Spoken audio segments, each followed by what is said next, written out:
ज्ञानतिमिरन्दस्य ज्ञानाञ्जनाशलाकया चक्षुरुन्मीलितं येन तस्मै श्रीगुरवे नमः। श्रीचैतन्यमनोभीष्टं स्थापितं येन भूतले स्वयं रूपा कदा मह्यं ददाति स्वपदान्तिकम्। वन्देऽहं श्रीगुरो श्रीयुतापदकमलं श्रीगुरून् वैष्णवांश्च श्रीरूपं साग्रजातां सहगना रघुनाथान्वितं तं सजीवं साद्वैतं सावधूतं परिजनसहितं कृष्णचैतन्यदेवं श्रीराधा कृष्णपादान् सहगना ललिता श्रीविशाखान्वितांश्च। हे कृष्णा करुणा सिन्धो दीनबन्धो जगत्पते गोपेश गोपिकान्ता राधाकान्ता नमोऽस्तुते।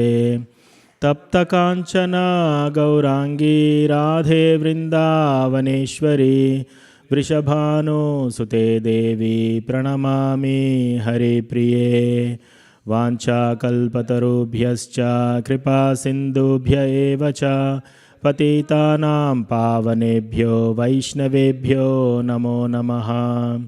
जय श्री कृष्ण चैतन्य प्रभु नित्यानंद श्री अद्वैता गदाधर श्रीवासादि गौरभक्तवृंदा। हरे Krishna Krishna Krishna Hare Hare Hare Ram Ram Ram Hare Hare.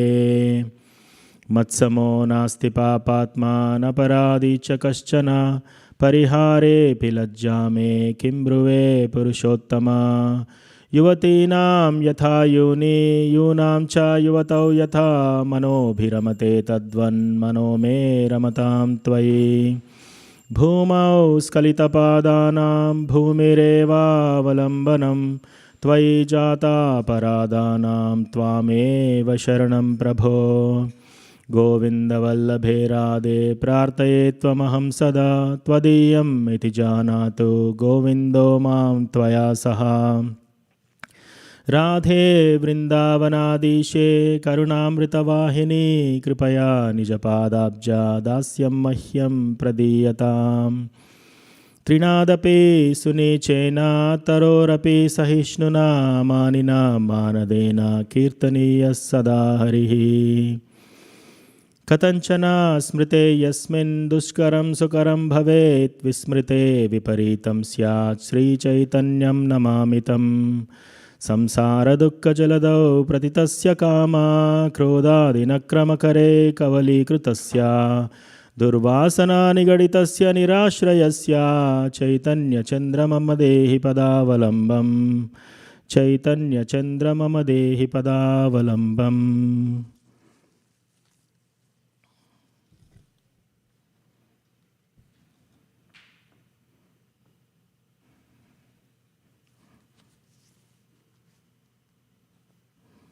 Hare Krishna. Again, I welcome everybody and Dandavat Pranam to everybody.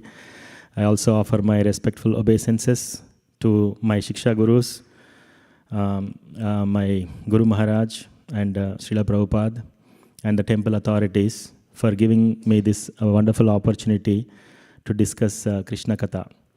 So in ISKCON, we all know that every day is a festival. So welcome to the Saturday morning program festival.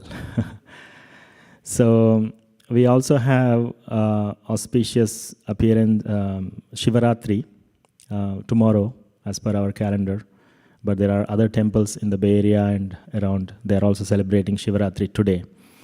So we will also touch upon the glories of Lord Shiva and how, what it took for him to drink that particular poison that came out, and all the events. So we'll discuss about the churning the ocean of milk. So this particular pastime is a very important pastime, and it tells lot of lessons for us, and it also spans across several chapters of Srimad Bhagavatam. And the Lord also gave so many incarnations. He exhibited so many incarnations from this particular pastime. And it is very, very informative for all of us on how to see how things are happening around us, and what lessons we can learn from this particular pastime. Yeah, so actually to discuss Srimad Bhagavatam is, we are talking about Krishna Katha, and then this will purify us. When Krishna Katha goes into our ears, it purifies us. And as we sing, Om apavitra pavitrova sarvavastam gatopiva yasmaret pundarikaksham sabahya abhyantara suchihi. So when we remember, when we think of Lord Krishna, we naturally become purified both within and without. So one thing is about taking darshan of Krishna and then remembering Krishna, and also discussing Krishna Katha. When we are discussing Krishna Katha or any particular Leela, we are also taking association of Krishna. And because our minds, our tongue, our voice, our ears, everything is engaged in hearing Krishna Katha, we also become purified.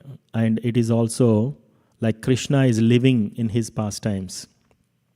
That is why Krishna also in Srimad Bhagavatam, it is mentioned that he appears again and again in every yuga. Sambhavami yuge yuge.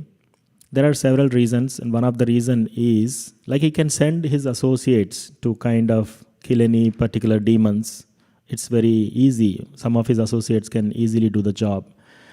But Krishna himself appears so that when he is performing the Leela, it is so attractive, and he can reclaim the fallen souls in this material world. So there are millions and billions of jivas in this particular material world.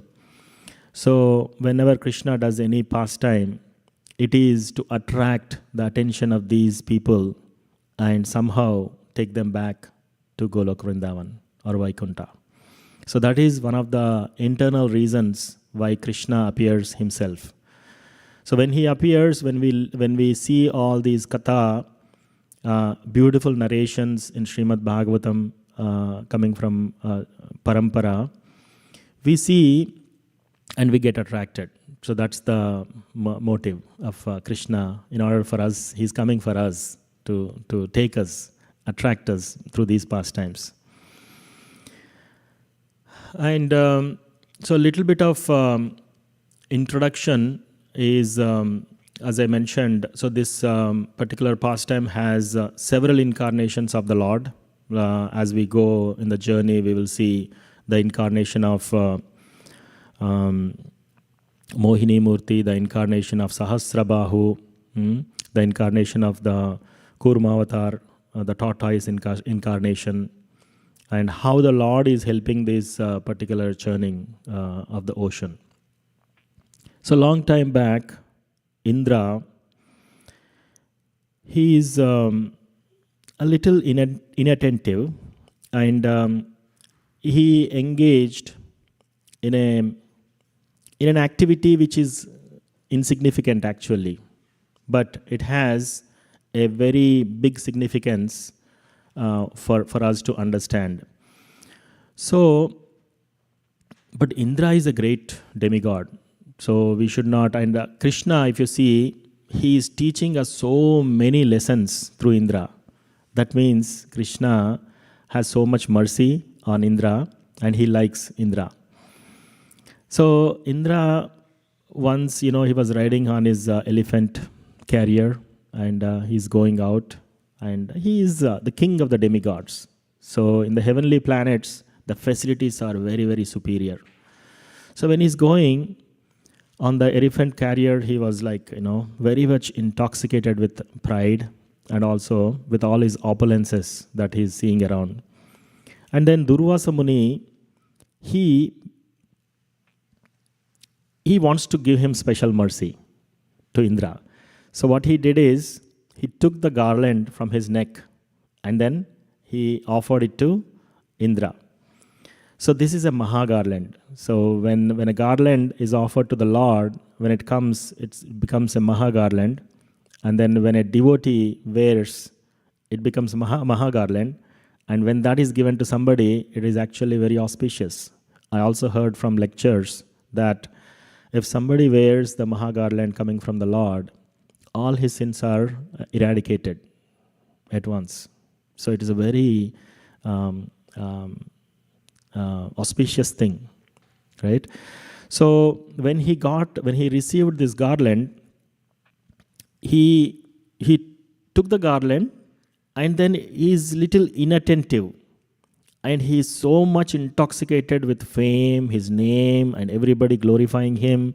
In the heavenly abodes, there are Nandana gardens, very, very, very beautiful and fragrant flowers. And then the decorations, there are so many palaces, very, very, we see high ceiling, some palaces here, but like in Indraloka, the palaces are very big. All the pillars and columns are bedecked with jewels and nice polished marble rubies, all these diamonds. And then they have so many silken robes that they wear. And everywhere, people are singing nicely and it's jubilant. People doesn't have old age. And then, so with all these opulences, although he took the garland, he was little inattentive. And Indra, he took the garland and he placed it on the trunk of the elephant. And what does elephants do? The elephant does not know anything. So the elephant is walking and he threw the garland on the ground and he started trampling with his legs. And within the moments, the whole garland became, like a paste. So Durvasa Muni was seeing and he is looking and he wanted to give even more mercy to Indra. So he said, you Indra, you are so intoxicated by all these auspicious things around you, all these, high quality of life and your pride, you're neglecting this garland. Now, because of this offense, he actually blessed him. We can take it as a blessing in disguise of a curse, or some way we can also take as a curse disguised as a blessing. In both ways, it's correct. So he says that you will lose everything. So then Indra is shocked. And then he realized, oh, I am inattentive. What a mistake I have done. And then suddenly he comes to his senses and he is very much shocked and he lost his strength. Not only him, all the demigods, everybody lost their strength, their power. And so this is what happens when somebody offends a Brahmana. We should be extremely careful with Brahmanas and Vaishnavas. Brahma Janati Brahmana. A Brahmana is not somebody who took birth in a Brahmana family, but somebody who is having the qualities of Brahmanical culture. Yajan, Yajan, Patan, Patan. So basically they do the yajnas and they read the scriptures, they reveal and teach those scriptures to others. They take dana and they also give dana. So these are all the qualities and they worship and they live for the Supreme Personality of Godhead. Those are Brahmanas. So because Indra offended, their power is reduced now. And on the other hand, we have Bali Maharaj. So this Bali Maharaj, he is the king of all the demons. And he is serving Brahmanas nicely. He is serving Brahmanas nicely and all his power and he is flourishing, all the demons. So who is Bali? So Bali Maharaj is actually son of Virochana and he is the grandson of Prahlad Maharaj and is the great-grandson of Hiranyakashipu and is a great-great-great-grandson of Kashyapa Muni and is a great-great-great-grandson of Brahma and is a great-great-great-great-great-grandson of Krishna, yes. So, in a sense, we are all children of Krishna. And Krishna also tells in Bhagavad Gita, Aham Bija Pradapita. So he is the Bija, he is the seed-giving father.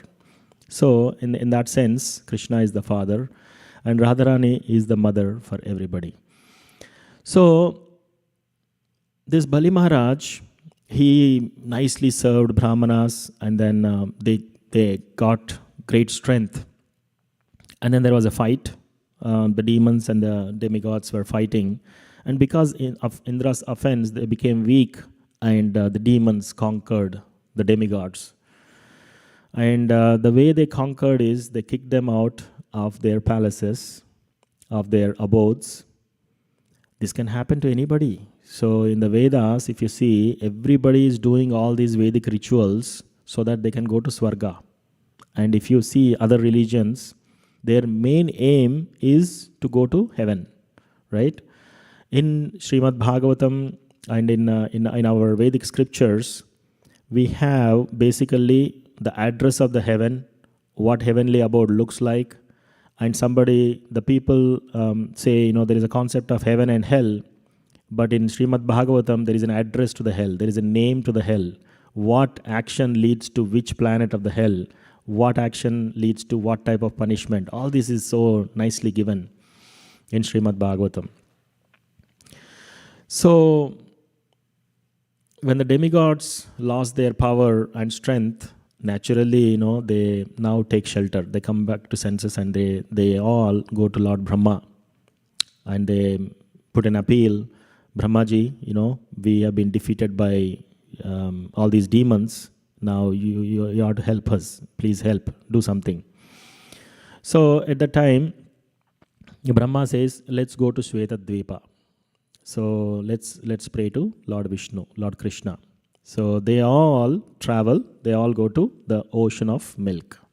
And in the ocean of milk, in the Shweta Dvipa ocean of milk, Lord Vishnu is lying down on Anantasesha. And it is said that Krishna, he expands from the spiritual sky, and then his first expansion is Balaram, and from Balaram, a further expansion into Adi Chaturvyuha. So the first quadruplets, Sankarshana, Aniruddha, Vasudeva, Pradyumna. And from the Sankarshana comes Narayana. And from that Narayana comes second Chaturvyuha. This is called Dvitiya Chaturvyuha. And again, Sankarshana, Pradyumna, Aniruddha and Vasudeva. From that second Sankarshana comes Karanodakashayi Vishnu. And that Karanodakashayi Vishnu is the one who brings all the paraphernalia. Like for example, if you go to an exhibition, you all know what is an exhibition, right? So first they come, they pick up some land, they clean some land, and then the big land, and like a stadium, and then they put all these stalls. And they bring the tents, they bring all these paraphernalia, all the articles, all the rides, everything.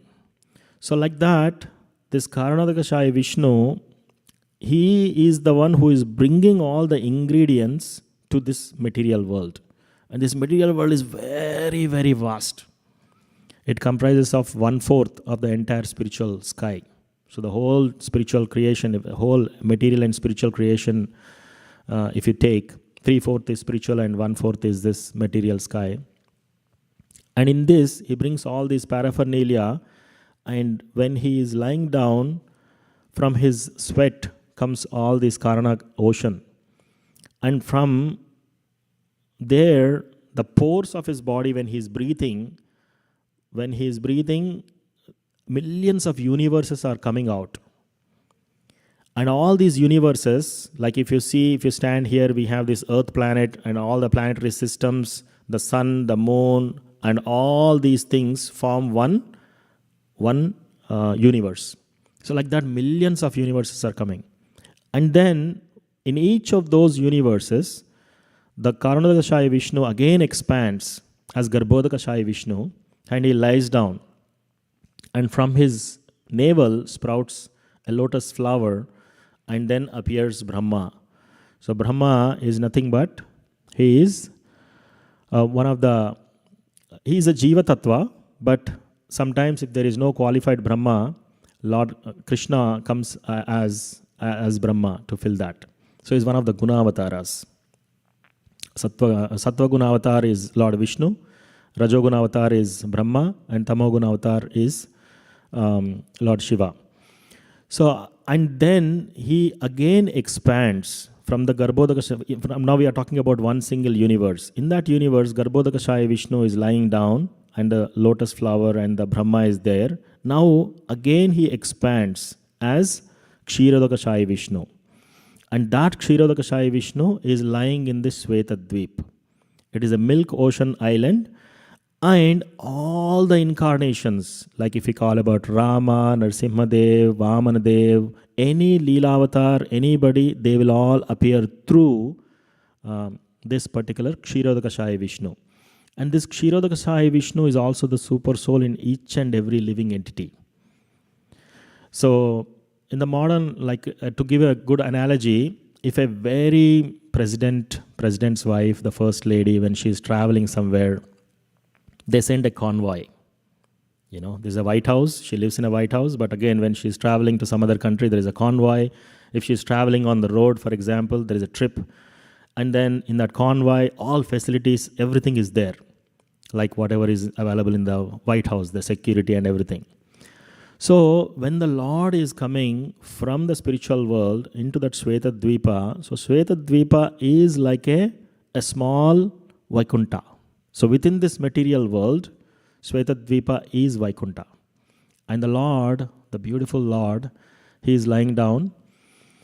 And then all the demigods and Brahma, they go to that ocean of milk and they start praying. Oh Lord, you are the creator of this universe. You have created everything. We are all dependent on you, and you are the super soul of everybody. And they will offer all kinds of prayers, hymns, Vedic hymns, and everything. After hearing all those prayers, the Lord appears. The Lord appears, and he understands that the demigods are in trouble, and they pray, "Oh my Lord, you know that, right? So we are all here. We want to serve you." By serving in the heavenly abode, we are accepting all these yajnas and giving rains and everything to the living entities. We are doing our duties, all these things. But while we are doing this service, we are all our services are taken away. The demons fought with us, they defeated, they sent us out, and they occupied everything. Now we are bereft of service, we are bereft of our planet, our abode, all these things. So please help. So the Lord smiled at all of them and he said, okay, so when right now the time is not on your side. So the Lord says the time is actually on the demigod side. So that's why they are strong and you are all weak. Now when during such a time, it's better you do not go in a challenging spirit. You go in a mood of compromising nature, right? So, and the Lord says that by anger, you cannot achieve, certain things. So, it is okay and sometimes to subdue your anger. So, stay calm, subdue your anger, and also sometimes do things what the demigods say. It's fine. You do the things what demigods are saying. That way, you're actually going to gain. And now I'm going to tell you what to do. So first you go and form a truce with these demons. Make truce and then do not fight.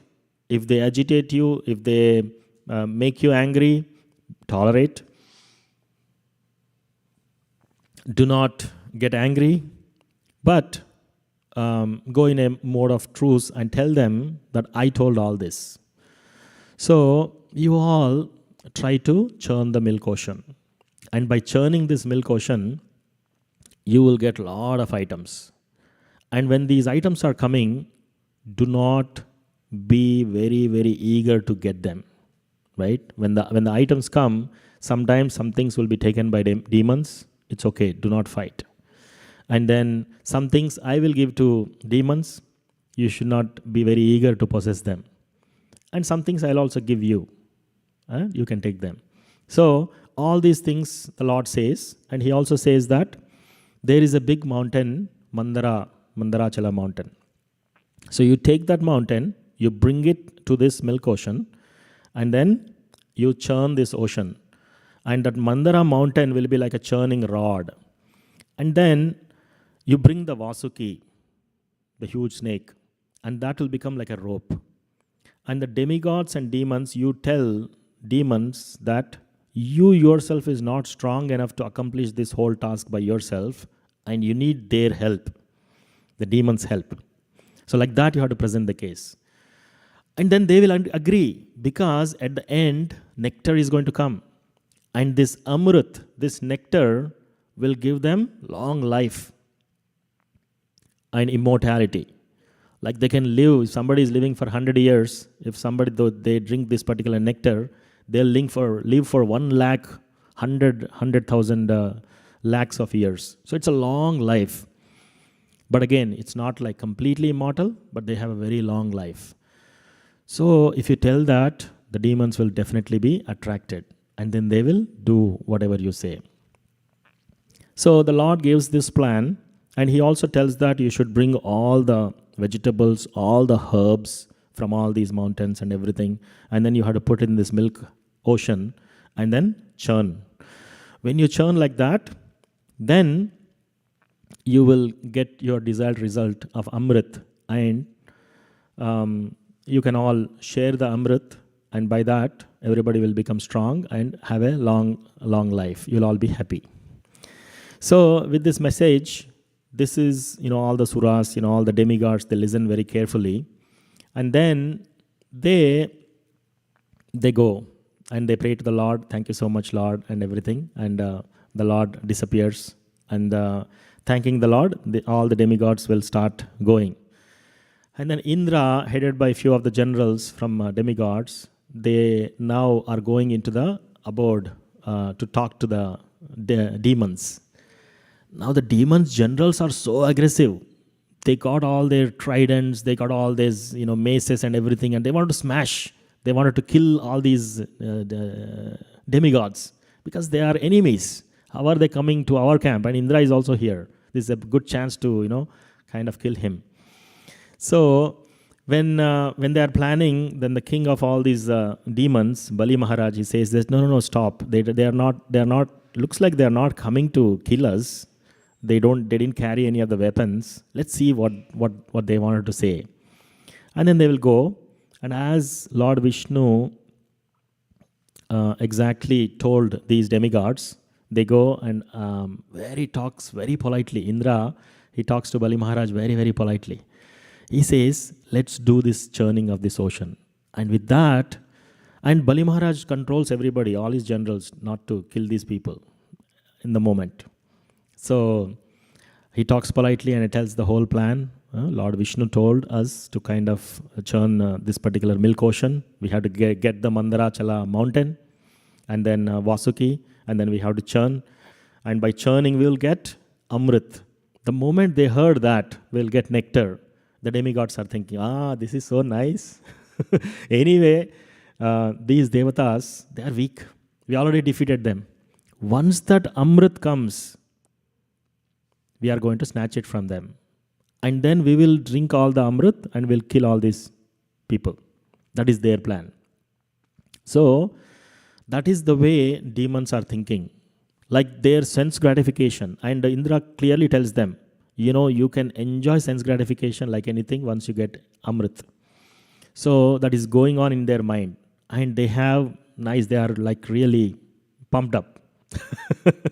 So they agreed, and now everybody nicely, they all got together to do this particular humongous task. And slowly, everybody is walking and they go to the Mandarachala mountain. It's the largest mountain in the material world. So it's huge. And it's not made of stone. It's made of gold. So if you see if the same mass, with the same mass, if you take the stone and the gold is heavier. So that mountain is so heavy. And then, so with great difficulty, and all these demigods and demons, they're all powerful. They are so powerful. And so they lifted, with great difficulty, they lifted this mountain. And in their mind, they are thinking that the final goal of nectar. Once we get the nectar, we can do anything. So they are all so eager. And they lifted this big, huge, humongous mountain. And both the demigods on one side and demons, they're all mixed up. And then kind of they lifted this, and then they are walking. And it's the mountain is on their hands. Hare Krishna. And so they are all walking and marching, but the mountain is very heavy, very heavy. And they took it to a long distance, and everybody is tired. They are sweating. Some people started feeling tired. Some people are fainting. And some of the demigods and some of the demons, the mountain is so heavy that their hands started paining, and their hands started dislocating, and some of their bones started breaking, and some of their limbs, their legs and everything started breaking. And still they are continuing. And this is the nature of all the materialistic demons. If you see in today's world, all the CEOs, everybody, they work day and night. They have a goal in mind, the nectar, the money. Prahlad Maharaj says, money is honey. So for money, they are willing to work day and night. They are willing to travel around the globe in all time zones. They will go to all different meetings. They are going to do anything it takes. They are going to hire people. They're going to do whatever it takes. They'll go ask for funding, and then they'll work day and night. And they make all these humongous tasks. Finally, they want to get that money. So all these demons, they're all thinking that nectar is there. So we cannot give up. Let's keep going. And some of them had cracked their bones, their limbs. Some of the limbs started, like, it's so heavy that limb is separated from the body. And after walking certain distance, the mountain collapsed on one side. And thousands and thousands of demigods and demons were under that mountain. And they all died. And they're all bleeding. And whoever is the remaining, all of them, some of them jumped, and some of them on the side who are lifting from the side, they somehow, they sat down, and they were like completely tired. And they are thinking, I don't think we can do. They are disheartened now. And in this condition, the demigods are praying, Hare Krishna, Krishna Krishna, Hare Hare, Hare Rama, Rama Rama, Hare Hare. Actually, in Bhagavatam, they did not pray exactly like this, but we take every opportunity to chant, right? In any of the difficulty situation, we chant. In any of the good situation, we chant. If you see, from birth to death and anything in between, we chant, right? If you see somebody is born, we chant Hare Krishna. If somebody is having grain ceremony, the first grain ceremony, we chant. If somebody dies, we chant, right? And in between, we all chant. So the demigods very fervently, they pray to Lord Vishnu, Krishna, please protect us. Then the Lord appears on his Garuda. He's so beautiful, 4 hands. And he comes there, and he sees all these people fell down, and some of them crushed, their bones got broken and everything. So the Lord gives a nice glance. So when he glances on all these people, they all get up. They all gets up. So basically they are now back to their normal strength. All their bleeding, all their wounds are healed, all their broken bones are all nice, now back to normal condition. And whoever died, they came back. So that such is the glance of the Lord. So then the Lord, with one hand, very easily, he just lifted that whole Mandarachala mountain and put it on the back of his Garuda. And the Lord sat on the Garuda. And he said, all these demons and demigods, come on board. Right? They are like millions of people. millions of demigods and demons, and everybody sat on Garuda. And they all flew. The Lord took all of them, and then he again lifted the Mandarachala mountain. He placed on the ocean of milk. And he said, now all good. And then he left. So that is the potency of the Supreme Lord. He is all powerful. Now the demigods looked at this. We all demons and demigods, we are all trying so hard to bring this. The Lord just lifted it with one hand and so easily got it here.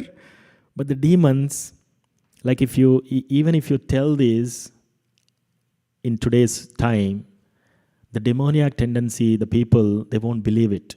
They either think it is mythology, or they find all these things, excuses to go away from the God.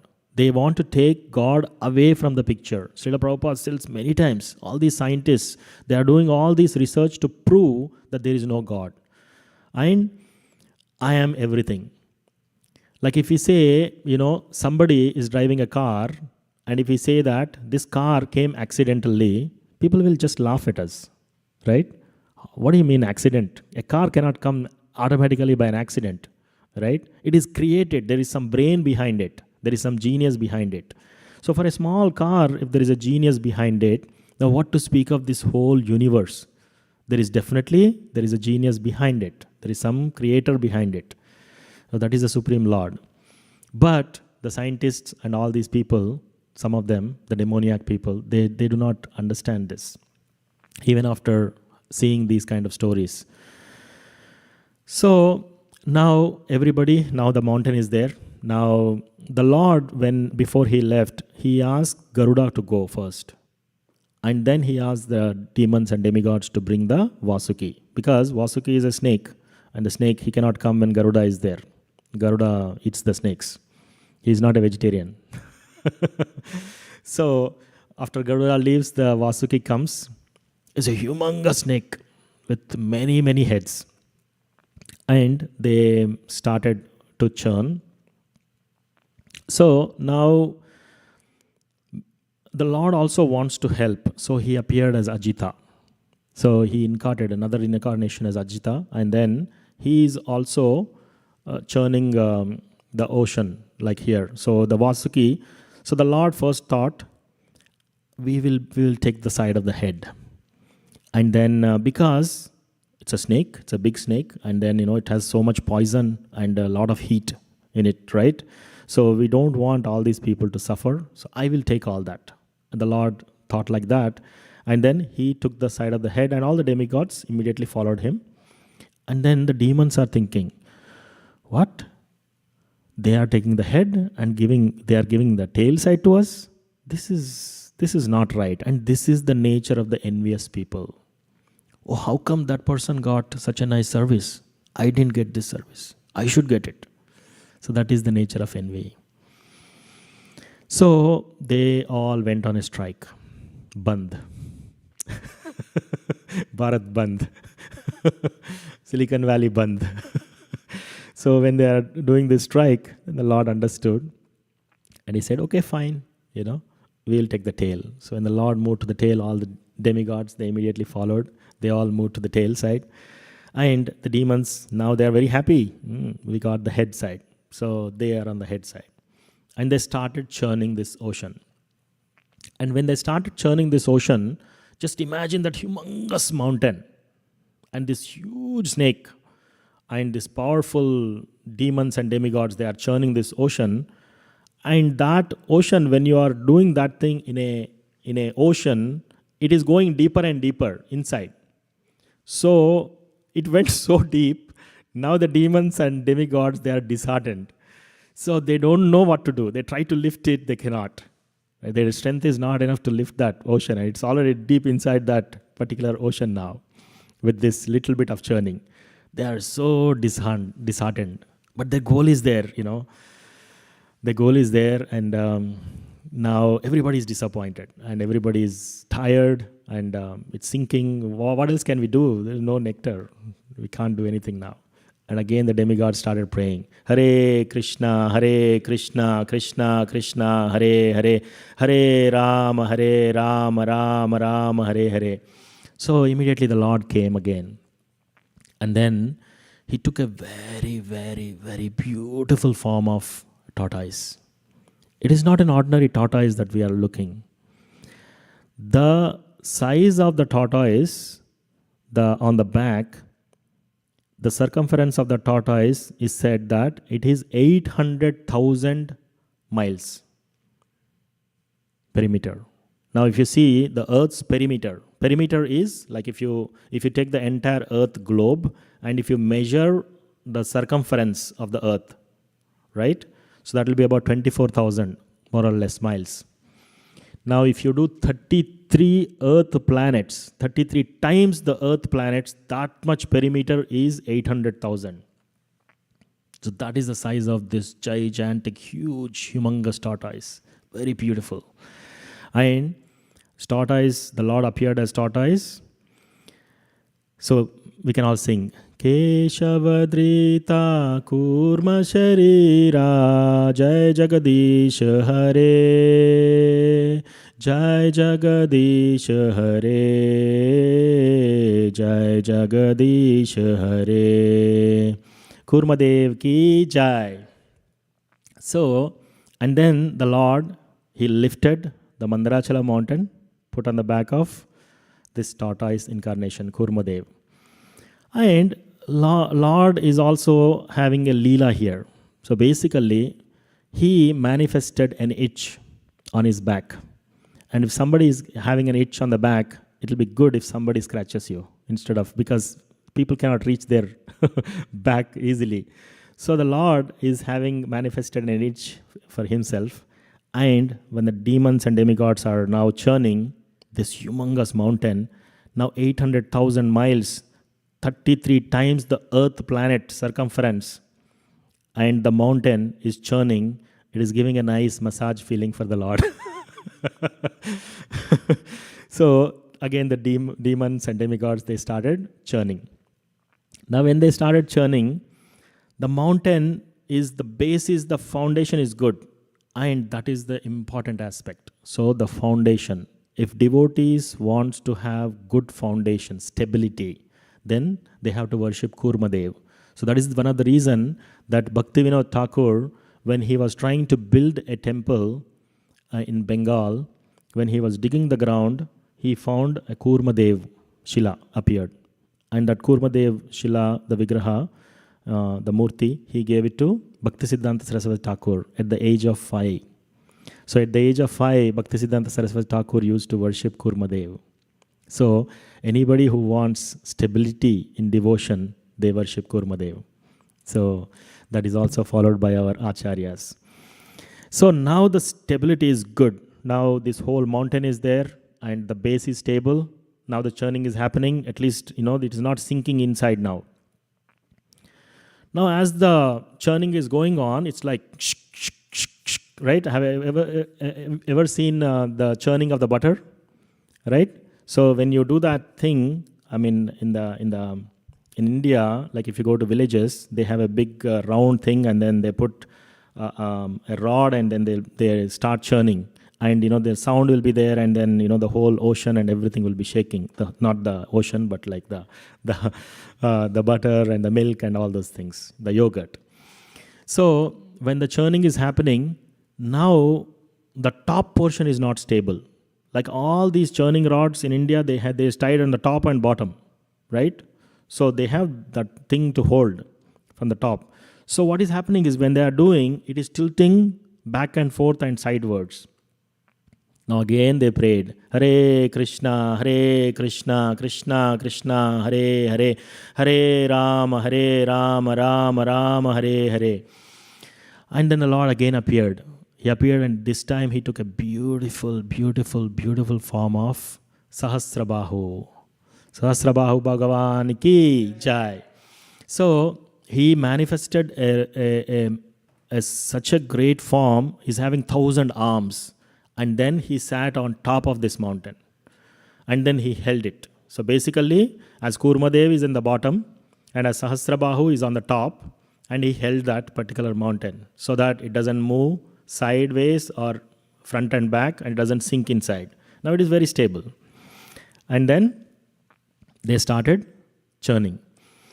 Now when they started churning, all the especially the Vasuki, his stomach is completely tied into this rope, and they are churning with such a great speed. And all it is having some kind of stomach pain and all these things, and it is emitting from the hoods of this Vasuki. Fire started coming, and it is so heavy. Have you ever stood in front of, in the summer, when the train is coming with heavy force on the platform, how it feels? It's very hot. And the train also, especially not the electric train, if you took the steam engine, it is very hot, right? Although it is summer, and then it adds to that. So these people are already tired churning. They're already sweating. And on top of that, this burning fire is coming. And then it's like thousands of hoods. And this fire is completely making them black, like smoke. Everybody is colored like completely. they're covered with all this smoke. And their whole clothes, everything is like black. And the tail side, the demigods are there. Even the fire reached them. And all the garlands and the beautiful dresses they were wearing, everything, the garlands completely became dried up, burnt up. And some of their clothes, everything got burnt up. And they were also getting all this black coating on their body, sweating. And everybody is so tired. And again they started praying. Hare Krishna, Krishna Krishna, Hare Hare, Hare Rama, Rama Rama, Hare Hare. So the Lord again appeared. Now this time he appeared as Acyuta. And then in the mode of goodness, he appeared and he entered all the demigods. In the mode of passion, he entered all the demons. In the mode of ignorance, he entered Vasuki. So then, the Lord himself, as Acyuta, he is standing and he is also churning along with these people. And he also expanded into the clouds. He incarnated in the clouds and he started showering rains. And on the milk ocean, on the surface of the milk ocean, there is mist, the cool mist coming out. And then there is cool air coming out. Now just imagine somebody is getting charred with this heat and their body is completely black.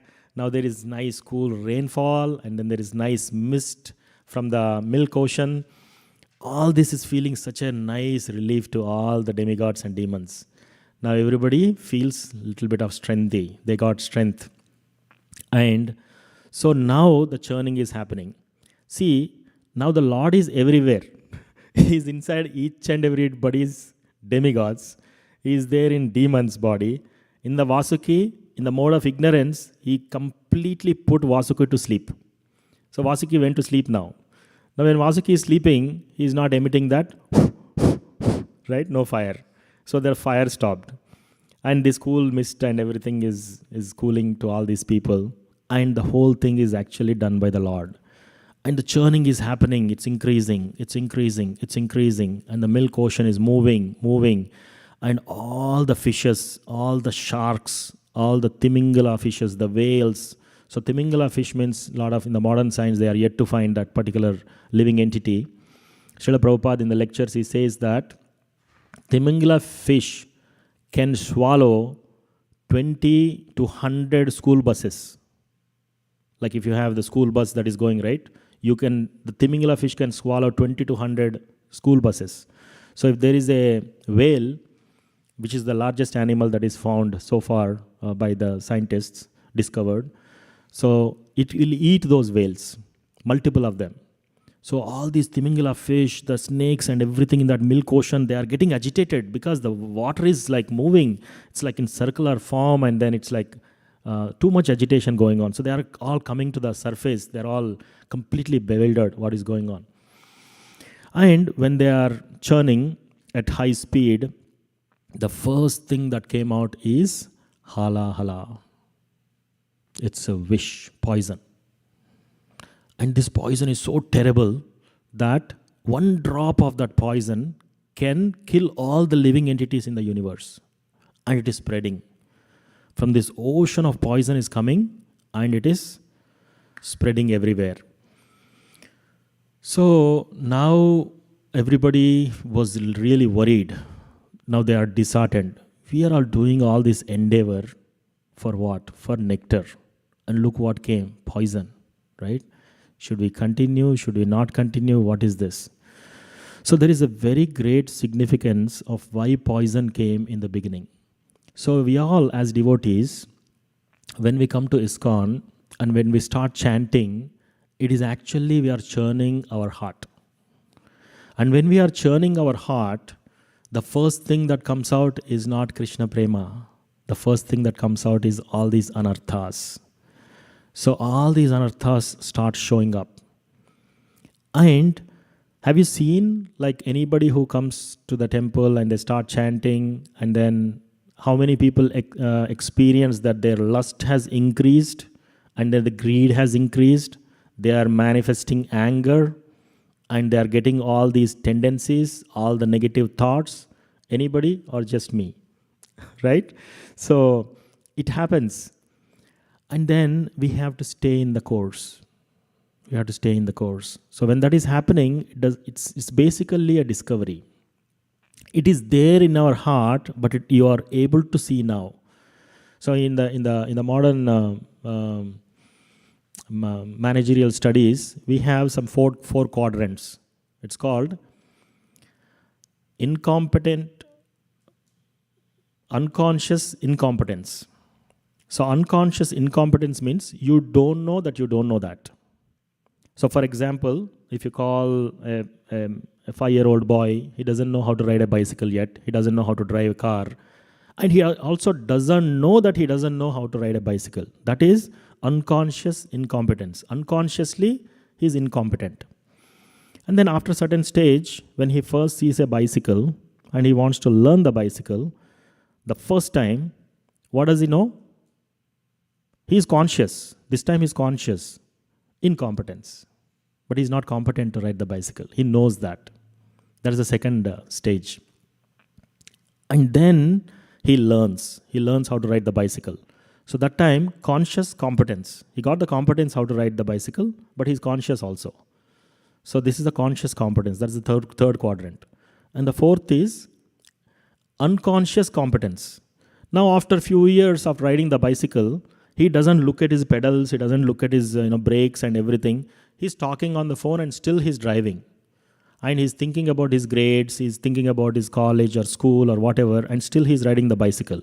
So now he is unconsciously is competent. He doesn't have to be conscious about that. So similarly, when we are having all these anarthas in the heart, first of all, we don't know that they exist. And when we start churning by chanting in our heart, these things one by one comes out. How come I got this thought about this particular devotee? How come I was momentarily angry with this person? I shouldn't be. How come I got this bad quality? All these things we discover because now you are in the cleaning mode. So in that mode, you start discovering these things. And when these things come, we should continue the process. We should not be disheartened. And some of the devotees, they get disheartened and think that I was bad before, now I was even bad. What is going on? Does this process even work? Or should I just leave it? Should I just go away from this process?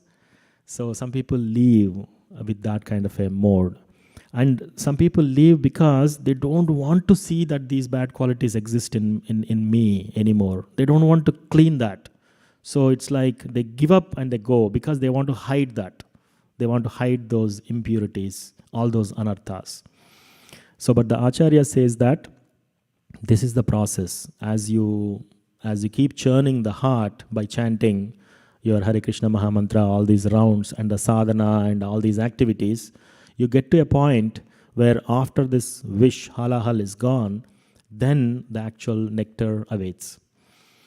So now this wish came, and this poison, and now the Lord can easily drink all this poison. But he took all the demigods and went to Lord Shiva. So Shiva is such a great personality. And then everybody goes to Lord Shiva and they start offering prayers. Oh, my dear Lord Shiva, you are in the mode of, you are the avatar of the Lord, and you are the supreme Lord for this material manifestation. And then they do nice prayers, and they also say that you are the super soul of everyone. So in a way, Lord Shiva is a guna avatara of Krishna. So as Krishna is coming as this Acyuta, the Sahasrabahu, and the Kurma avatar, Rama avatar, there are avatars called guna avatars. There are 3 gunas: Tamoguna, Rajoguna, and Sattvaguna. So in the Sattvaguna, he appears as Lord Vishnu, and then in the Tamoguna, he appears as Lord Shiva to do the destruction part of the activity. And in the Rajoguna, he appears as Lord Brahma to do the creation aspect in the mode of passion. So one should never deride Lord Shiva or even the demigods. It is one of the things that Lord told himself in Srimad Bhagavatam, that we should be very, very respectful to demigods. Yes, Ishvara, Parama, Krishna is the supreme personality of Godhead, but that does not mean we disrespect the demigods. So we have to give appropriate respect, and demigods are actually the arms of the Lord. He is the body of the Lord. So we cannot criticize or undermine these great lords. And Lord Shiva is such a great personality. In Srimad Bhagavatam, it is said, Nimnaganam yatha Ganga, Devanam Acyuto tatha, Vaishnavanam yatha Shambhu, Purananam idam tatha. Among all the bodies of rivers, Ganga is the best. Among all the worshipable lords, Acyuta is the best. Among all the Vaishnavas, Shiva is the best. And among all the Puranas, Srimad Bhagavatam is the best. So this is the verdict of Srimad Bhagavatam. So he is Vaishnavanam yatha Shambhu. He is the highest, topmost Vaishnava. So then all these people come and they pray to him, Lord Shiva, and they say that we are all in danger. Please help. This poison is coming. And then Krishna could have done this, but Madhvacharya gives the commentary in Srimad Bhagavatam saying that Krishna can easily drink or take away this particular poison, but he wants to give the glory to Lord Shiva, because from time immemorial, everybody starts worshipping Shiva because of this activity. And if you see, in the Mahabharata war also, Krishna in Bhagavad Gita, when he was revealing his opulences and everything, he said that I have killed all these. Karnam cha, Dronam cha, Bhishmam cha. They are all crushed. He's actually eating them, like crushed between his teeth. Damshtra Karalani. Right? And he says that to Arjuna, Nimitta matram bhavasavya sachi. You participate. These people are already killed by me. Oh Arjuna, these people, by my arrangement, all these people are already put to death. Now participate in this event and take credit. So in order to glorify, if you ask anybody outside, who is the hero of Mahabharata, who will say? It's Arjuna. Right? It's Arjuna. He is the warrior. He killed everybody. But who is the one who empowered that? Lord Krishna. Krishna could do everything. He like Barbaric, at the end, everybody will ask, Barbaric, what did you see? He says that in the whole of the war, so Barbaric, his head is cut and then he's put there to watch what is going on, and who is the greatest warrior in Mahabharata? Is it Bhima, or is it Arjuna, or is it Duryodhana, or whoever? Who? So he's the witness. He saw it, then he told everybody, I see only Lord Sudarshan Chakra going around and cutting everybody's head. So that is what is happening. But it happened through Arjuna. And Lord wants to glorify Arjuna. That's why he just came as a mere chariot driver, but he left the whole action to be performed by Arjuna so that he can get the credit. Similarly, here he gave the credit to Lord Shiva. And Shiva, he's having a conversation, he goes to Parvati, and so he asks, Lord Hari will be very, very pleased if we do benevolent activity for the whole world. If we do the benevolent activity, the activity which will benefit everyone, all the society. Now I am going to drink this poison. And she agrees and she blesses him. So that is also one of the lesson we can take is in a grihastha life, if either husband or wife, if they want to help to do this seva, benevolent seva, one of the other partners should be able to help and cooperate in this particular activity. That is also a lesson that we can learn from how Parvati dealt with the situation. Her husband is going and drinking poison. She says, no, don't drink poison, it is dangerous. She could have told that.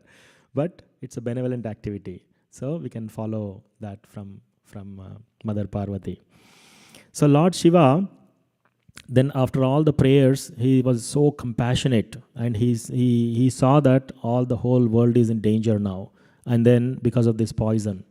And then in order to please, and he tells this exactly to Mother Parvati, Lord Hari will be pleased when we do the benevolent activities that pleases him. And when he is pleased, I am pleased, and everybody is pleased. So in that mood, if you see, Srila Prabhupada, he was in the 69, 70 years old. He knows all these scriptures in and out, all the Upanishads in and out. He could have lived in Vrindavan Dham, chanting his Hare Krishna Maha Mantra, and he is anyway liberated soul. And then he could have gone back to Godhead easily. But he painstakingly took the effort to go on the sea in a cargo ship with a box of Srimad Bhagavatam's first cantos. And then he got 3 major heart attacks, and still he continued going. He did all this so that he can benefit all of us. He saw that the humanity is suffering. So all the people in general, whoever is working, whether they are starting the companies, the rich people are also suffering. The poor people are also suffering. In between people are also suffering. Right? It's only suffering that is going on here. And whoever gives this particular knowledge of Krishna consciousness, that is the highest knowledge. And Krishna also says in 1868, Ya idam te paramam guhyam madbhaktesya vidasyate. So he is saying that whoever teaches this science, especially how to surrender to Krishna, to the devotees, there cannot be anybody who is superior than that particular servant to me. He is so dear to me, and nobody will be ever dear to me than him. He says that. So with that, Lord Shiva also wants to please Hari, please Krishna. And in that service, he goes and he picks up that ocean of poison and he concentrates that in his palm. So nowadays, scientists are concentrate from orange concentrate, and then tomato concentrate, all these concentrate syrups you are getting, right? And Shiva is the biggest concentrator of the poison. So he concentrated the whole ocean of poison into his palms and he drank it. And when he drank, his kanta, his neck, there was a mark. There is a blue line that is formed because of that deadly poison. And that devotees, it's like a glory. It's like an ornament for Lord Shiva, because he gloriously accepted that danger and saved all the humanity from this particular poison. So Shiva Mahadev ki jai. So that is the nature of Lord Shiva, and in the same nature, Srila Prabhupada also compassionate, and he wants to give this Bhagavatam, Bhagavad Gita, and all this. And in the same nature, he told all his disciples to distribute books. Now, if you see His Grace Vaisheshika Prabhu, I know we are all waiting eagerly to receive him tomorrow. So it's like somebody is counting the days. His Maharaj is coming tomorrow. And then, our hearts will be filled with love. I know wherever he is, he's praying for us, he's blessing. And last time when he left the temple, he took a video in the aeroplane, and it's a very touching video. If you see, he's already missing us. He just left ISV and he's just trying to board the aeroplane, and he sent a video. It's so touching that he's already missing and he's thinking of us. So we'll come. He's coming tomorrow. So we should be so happy to celebrate that.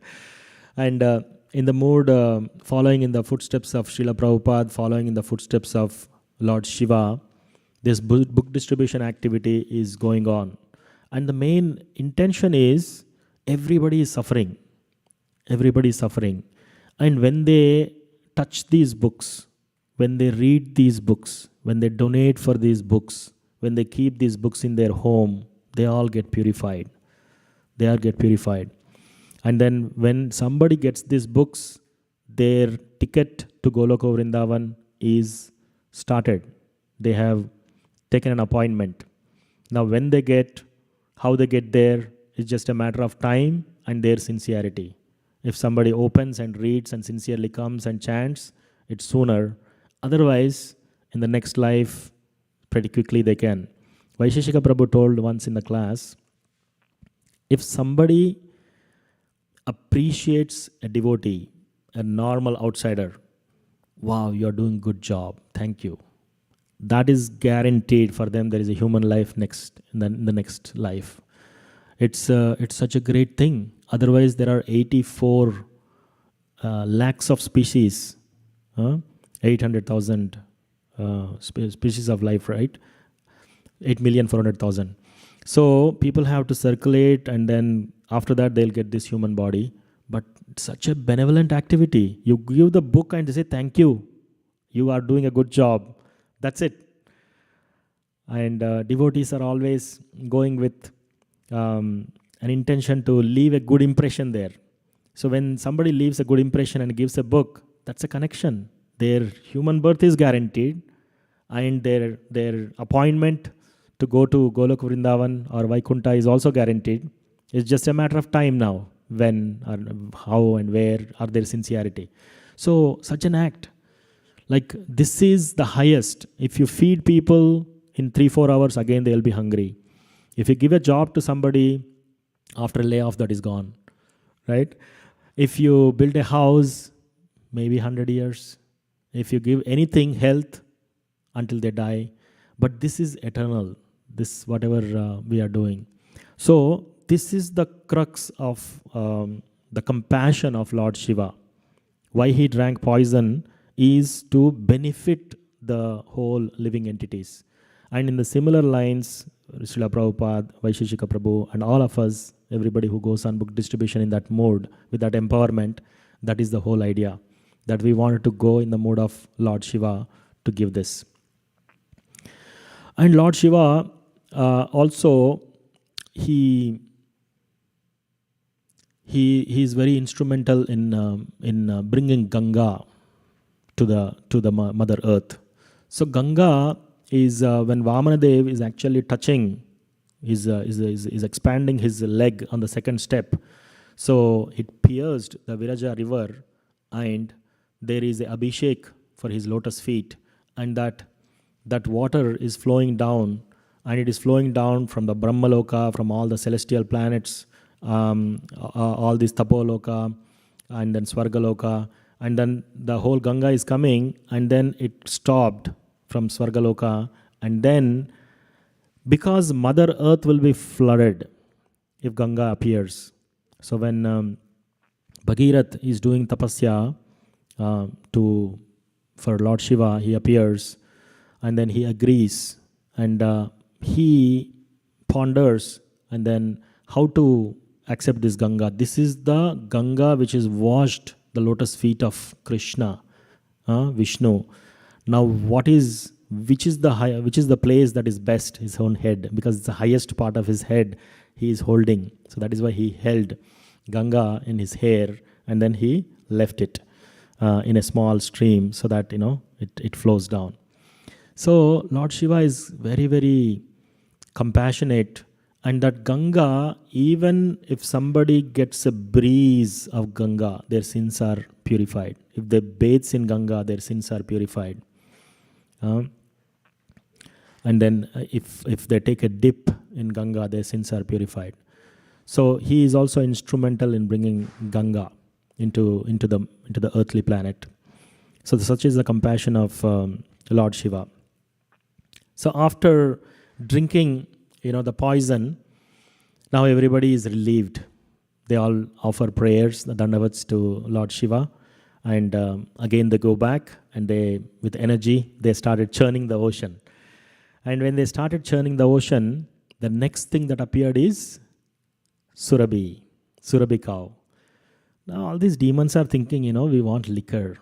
We don't want milk. What do we do with the cows, right? And they didn't even ask for it. They didn't even fight for it.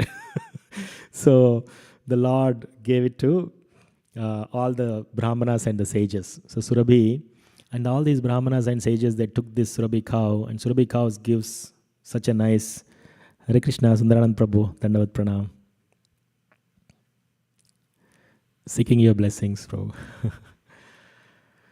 So all these Brahmanas, they take this milk and they make a lot of preparations of this milk, and it is used to produce ghee, and all that ghee is used in the yagnas. So that's how, they wanted to do that offering. So see how the demigods, when they get some certain thing, they are using it in service of the Lord. Now you may ask, if the demigods are also devotees, we are also devotees, so what is the difference? So the demigods are also devotees, but they are karma mishra bhaktas. So their karma mishra bhakta means they are also devotees with a tinge of material enjoyment or fruitive work mentality.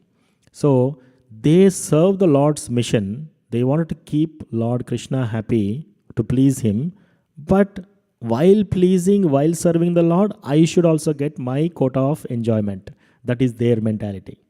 So any devotee who feels that, oh Lord, I'll do all this for you, for your pleasure, but accordingly I should also get some pleasure, then they end up as becoming as a demigod. So that is called karma mishra bhaktas. All these Indra, Chandra, Vayu, Varuna. And then there are Gnana Mishra Bhaktas. So Gnana Mishra Bhaktas they are also devotees, but their aim is they wanted to speculate.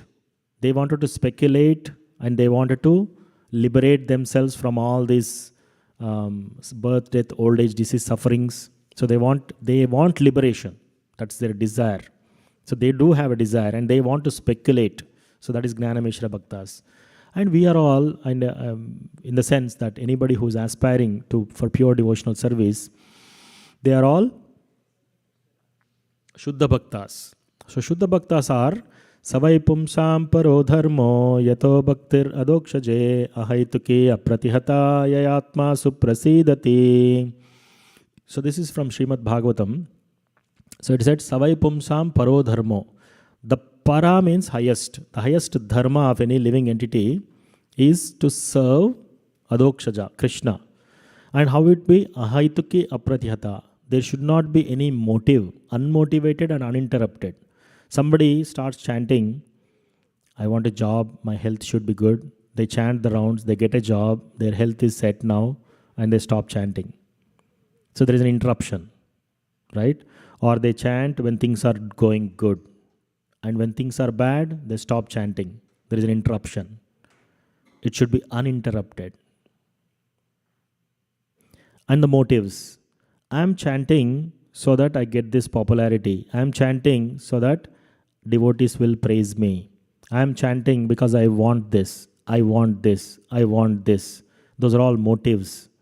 It could be subtle, it could be at least respect. I want respect. That is also a motive.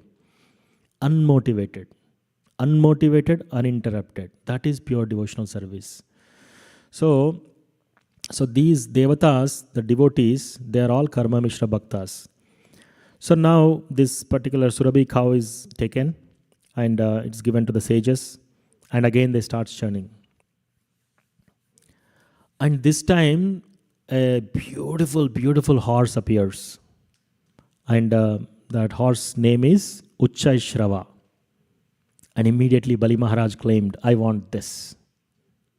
And already Lord Krishna told all the demigods, a lot of things will come out of this churning the ocean of milk. You should not be very eager to get them. And if somebody asks for it, just give them, right? If I give something, you take it, right? So they are strictly following that thing. So they gave it to Bali Maharaj. Bali Maharaj is happy. And everybody starts again churning. And this time a beautiful, beautiful elephant named Airavata came. And it has several tusks. And so this time it is given to Lord Indra. So that is the vehicle of Lord Indra. This Airavata can go in any direction, and it's a very, very powerful elephant. And they started churning again. And it's humongous, this churning, right? And then when they started churning, this time Kaustuba gem came. Mani Pushpaka and Kaustuba. So these are like special gemstone, and this the Lord kept. Now somebody may ask, the poison came, that is given to Lord Shiva, and the money, the great jewel came, and the Lord Vishnu or Krishna kept it. How is this? There is a big reason for that. So the reason why he gave that service to Shiva is to glorify. Everybody will now start glorifying Shiva, that we have seen already. But this gem, he did not give it to anybody, because previously there is Shamantaka jewel. That Shamantaka jewel, Suryadev is given to this Satrajit, and his brother. There were 3-4 murders that happened because of that jewel, right? Satrajit, he's killed by that lion, and then Prasena, he also got killed, and Akrura, his name got spoiled because of that. And whoever is wearing that, they should be very, very pure within and without. If they are not pure, they are going to die. That is the quality of these jewels, very celestial, important jewels. So nobody can handle it. Krishna knows that. That is why he took it. So it's saving. Otherwise, what will happen is this gem, if he leaves, everybody will fight and die. And whoever wears also will die. Whoever doesn't get, they will try to get this, steal it, and they'll die.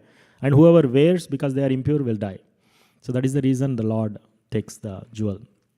And again the churning begins, and again the churning is happening. This time 8 male horses and 8 male elephants and 8 female elephants came. Beautiful elephants, big elephants. They can go in any direction.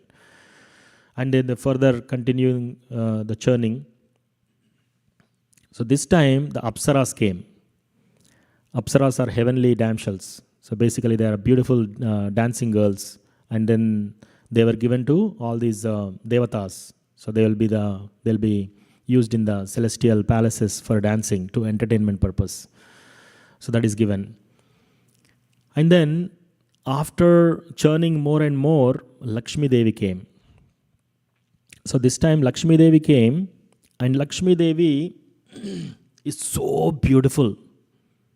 And it is said in the Shastras that whoever is favored by Lakshmi Devi, they will have wealth, unlimited popularity, and unlimited strength. So these are all coming from Lakshmi Devi. Who doesn't want that? Everybody is waiting in line. Now I wanted to have Lakshmi Devi.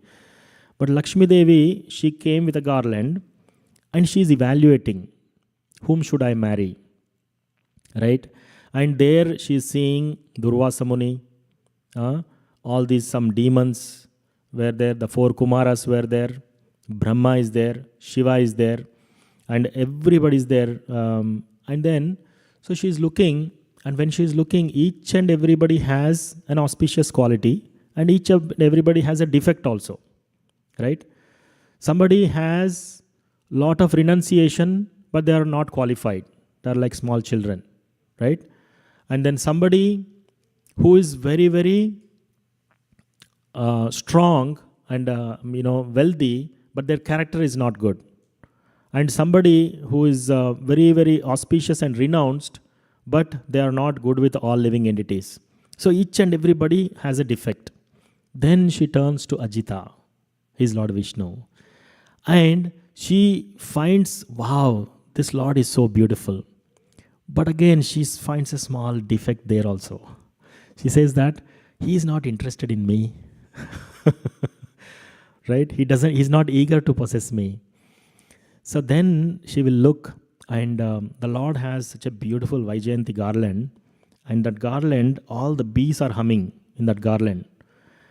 And then it is such a fragrant, and the Lord is not driving away those bees. That means she thought, oh, if anybody takes shelter of this Lord, he will never leave them. It is better to take shelter of this Lord. And Lakshmi Devi, she takes the garland and offers it to Acyuta.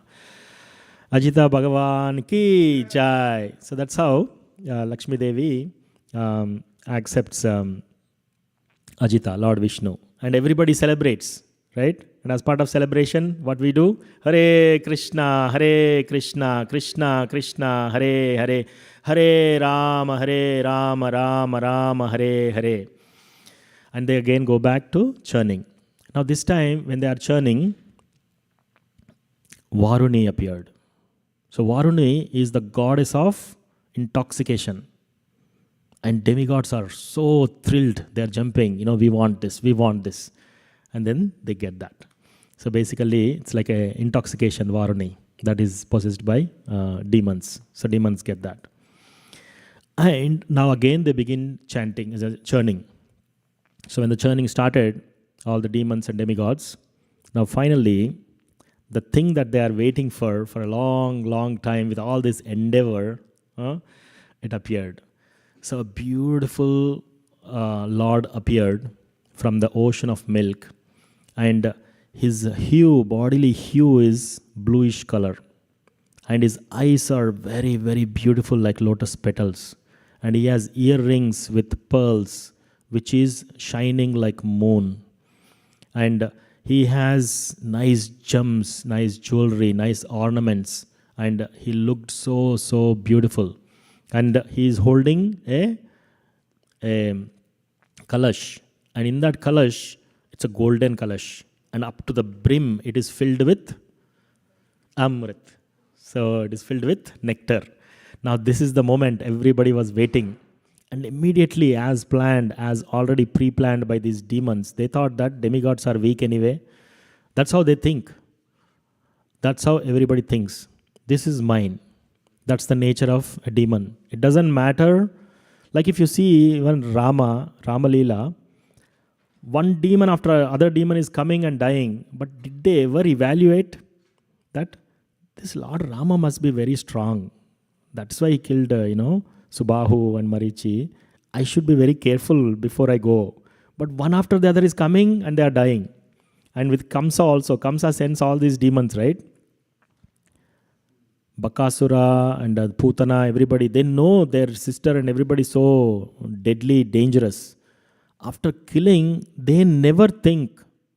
So that is what is underestimation. Always demons think that they are great. Right? So they immediately grab the kalash with this amrit from this Lord. His name is Dhanvantri. So Dhanvantri Bhagavan, he is the one again who came, and from him the Ayurveda, the science of Ayurveda is given. So he is the Lord of medicine. Dhanvantri Bhagavan ki jai. So the nectar is being taken away, and now the demons, they are fighting among themselves. This is another attribute of demons. See, they got the nectar. They could have gone the side and they could have distributed to all of them very quickly, and they would have done with it, right? But they are thinking that this nectar, first it should come to me. No, it should come to me, the other person says. No, this should come to me, the third person says. Like that, everybody is pulling this. and from the kalash is being pulled from one person, and the other person pulls from him, the other person pulls from him. Like that, it is being pulled. It rotated every demon's hand, but nobody drank it. So when this is going on, now the demigods are so disappointed. We have been doing so much endeavor, and then this kalash is stolen now. Amrit is taken away from us. And they took shelter of Krishna. Hare Krishna, Hare Krishna, Krishna Krishna, Hare Hare, Hare Rama, Rama Rama, Hare Hare. So then Lord appeared. And he appeared this time in the Mohini Murti. So Mohini Murti, he appeared so beautiful. There is nobody in the material creation who is more beautiful than, nobody has ever seen anything more beautiful than Mohini Murti. Her cheeks are so good, her lips are so good, and it is described that she has exquisite beauty. And she is dressed very, very appropriately, and anybody who sees Mohini Murti is completely getting attracted. The moment they saw Mohini Murti, all the demons are now, they were just looking at her, staring at her. And they are not even able to move their eyes from Mohini Murti. Now they are thinking, who is this damsel? Who is this great, looks like goddess? She has come only for me, and she is only looking at me. And I am going to possess her. I want to possess her. Right? That is their nature, that they are thinking like that. And Mohini Murti is also looking at them and giving a glance. So Krishna, when he takes the incarnation, it is so attractive. Right? Now the demons, they stopped fighting. They stopped fighting and they saw, who's this lady? She is not even touched by demigods so far. So this is just for me. I have to possess her. And when Mohini Murti looked at their eyes, everybody with the illusory potency of the Mohini Murti, everybody is thinking that I wanted to have her. I wanted to possess her. So when Mohini Murti was moving, and all these people are so captivated with her beauty, now they started saying, oh, beautiful person, who is your father? Like, what is your name? From where did you come? What is the purpose of your visit? So they are like very nice to her. So Mohini Murti says that, a chaste woman is protected by a father in her youth. And she is protected by her husband after her marriage. And when she gets her old age, she is protected by her son. But I am without anybody now. So you cannot trust me. She's actually speaking the truth, right? But these demons are so captivated looking at the beauty of her, they didn't hear what she said. That's fine. And they said that we are fighting here how to distribute this Amrit among ourselves. We are going to give it to you. And she said, are you sure? I may cheat you. I will cheat you. I am like a prostitute. I don't have anybody as a support, my father or anybody, right? So I am like a prostitute. I will cheat you. And still they are so captivated by her beauty, they didn't even realize that it is going, she's just joking. That's what they were thinking. So they takes the kalash and puts it on her hand. And they were looking at her. And Krishna, he has inconceivable potency, right? He is looking at everybody, and everybody is thinking that in the core of their hearts, they are believing and they are thinking that this lady is looking only at me, and she is only for me. I am going to possess, and that Amrit also she will give first only to me. That is their thinking, all these demons. And that's how the demons think. That's the nature of the demons, right? Like as soon as somebody, even Surpanaka, right? When she went and she saw the exquisite beauty of Lord Ramachandra, she was so attracted. And then she turned after some time and she looked at Lakshmana. wow, he's also beautiful. She's attracted to Lakshman. And then Mother Sita comes from the hut and she says, who is this lady? Oh, she must be the wife. So I'll eat her. I'll eat her up and I'm going to marry Ram. That's the thing that she is thinking. So she decided herself. There is no consent required from anybody. So that's the nature of the demons, right? So all these demons are thinking, this lady is only looking at me and she will give Amrit to me first. And they were so captivated in that illusory energy of the Lord. Now this Mohini Murti will say, she told all the truth. I will cheat you and I will do all this. And she also tells that, whomever I distribute, you should not question. And they agreed, oh, fine. Everybody nodded their head. And then all the demigods and the demons, they all went, they took their bath, they fasted, and they came. And then she made them sit in lines. And then actually, she is standing close to the demons. So the demons are in the first line. And every demon is thinking, she's standing closer to me. And then she's going to give the Amrit to me first. And then slowly, by walking, she goes, and then she started giving the nectar. She's pouring the nectar in the mouths of the demigods. And each demon is thinking, still, she'll come to me, she'll give. She's attracted to me already. That's what they are thinking. And then there is one little intelligent demon.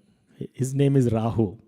So he is thinking that, I don't know if the Amrit will be left by that time. And he goes and secretly, he disguises himself as a demigod. He changes his appearance. And he sits between Surya Dev and Chandra Dev, in between. And when Mohini Murti is giving Amrit to everybody's mouth, and then she also gives Amrit in the mouth of Rahu. And immediately Surya Dev and Chandra Dev, they discover, hey, this is demon. And Mohini Murti invokes the chakra. And then Krishna, in the form of Mohini Murti, he cuts off the head of this particular Rahu. Mohini Murti Bhagavan ki jai. So one may ask, what happened? Mohini Murti, she is the Supreme Lord. She knows, right, that this person is in a disguise of a demigod, but he's actually demon. Yes, she knows that. But she wants to tell the whole world how powerful this Amrit is, how powerful this nectar is. So she put the nectar and cut the neck before it reaches inside the body. So the body is dead. Only the head is there, and still after the body is cut off, the head is still alive. So that is the power of this Amrit. And that is why, and now they made this Rahu as a planet. And this planet, out of envy, it always covers eclipses. The sun, it's called solar eclipse, and it eclipses the moon. It's called lunar eclipse. It's out of envy. So that is another pastime.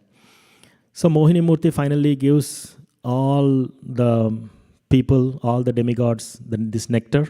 And finally, after finishing everything, she transforms herself into 400 form of Vishnu.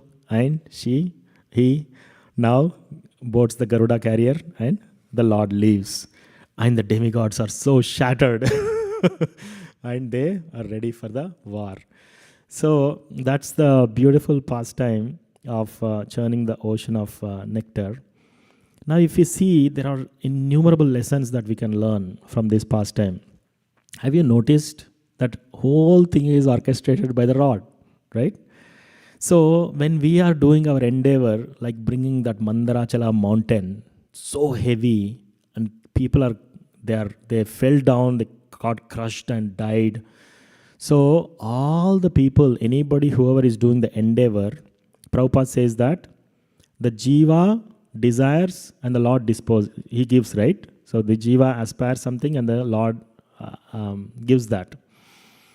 So if you see, the whole thing is actually orchestrated by Krishna. He is the one who gave the plan, and he is the one who, when the demons fell down, and when the Mandarachala mountain and everybody gave up, he came and he lifted and he put it there. And when it is sinking in the earth, he came as Kurmadev.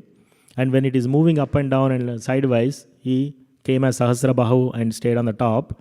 And when Vasuki is emitting fire, he came as Ajita and the cooling waters from the cloud and from the mist from the bottom. The whole thing, everything is given. And when there is trouble, after getting the nectar also there is trouble, stolen, and he came as Mohini Murti. Right? So if you see, the whole thing is orchestrated by the Lord. So in Bhagavad Gita, 18th chapter, 14th shloka says, for any action to be successful, right, there are 5 things that are needed. What are those 5 things? One is this body.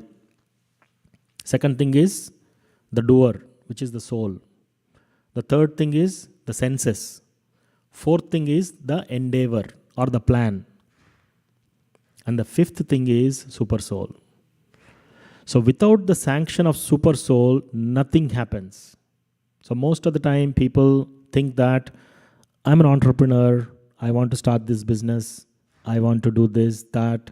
They can try. Yes, you are the soul and you have this body, you're using your senses and you are having your plan, the endeavor.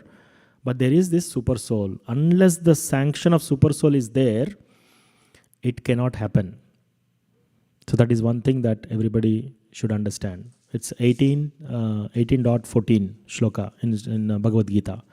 So, a farmer, one farmer is doing that, I will leave everything to God. God is everything, right? So far I have no God is everything. So I have this piece of land. If God wants to grow rice crop on this, he will grow, otherwise he will not. So there is, everybody's crops are nicely done. This person's crop is empty. There were nice rains. Everything is there. There is no crop, and he's thinking, God, you did not give me.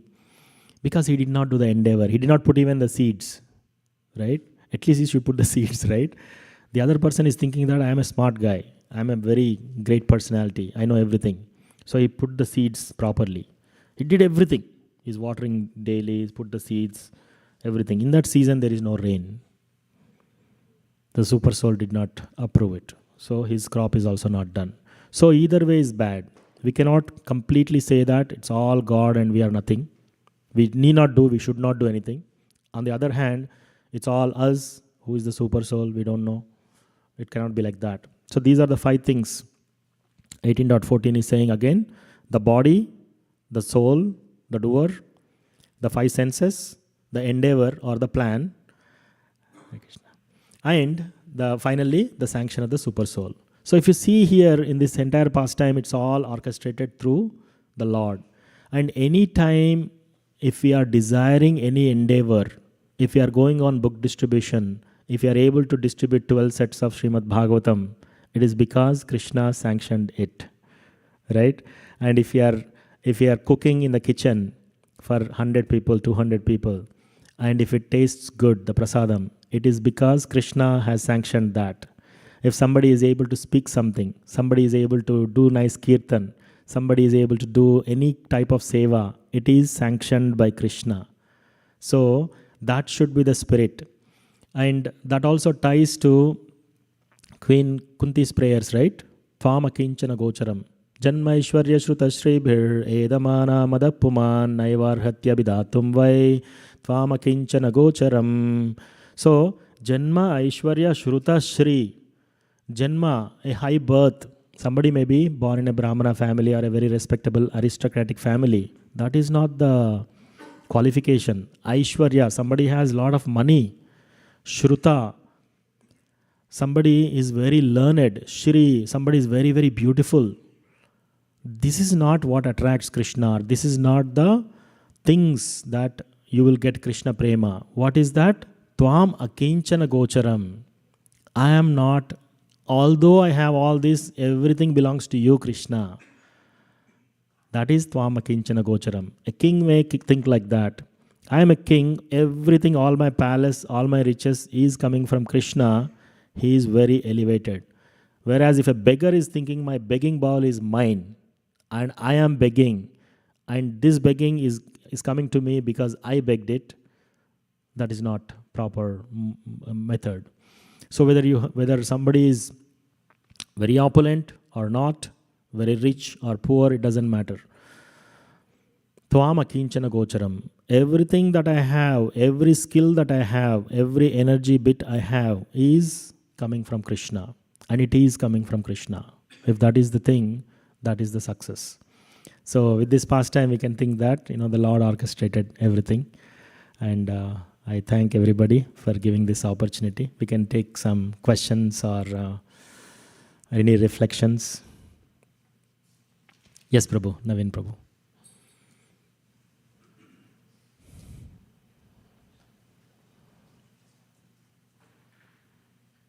Hare Krishna, Prabhu. Thank you Hare for Krishna. the wonderful narration. So I have a question for that. In the beginning, you said the Lord said the time was on the demon side. What does it mean by that? What does it mean by having time? Good question, Prabhu. So, for example, if you see in the history, in the modern history, few years back, if you see, there is this Greek empire, Alexander the Great. We read that Alexander the Great, and then he's from Greece, and then he conquered almost all parts of the world. And over a period of time, Greece as a country is very small, and nowadays people also don't know where it is, and it is almost in the verge of bankruptcy, right?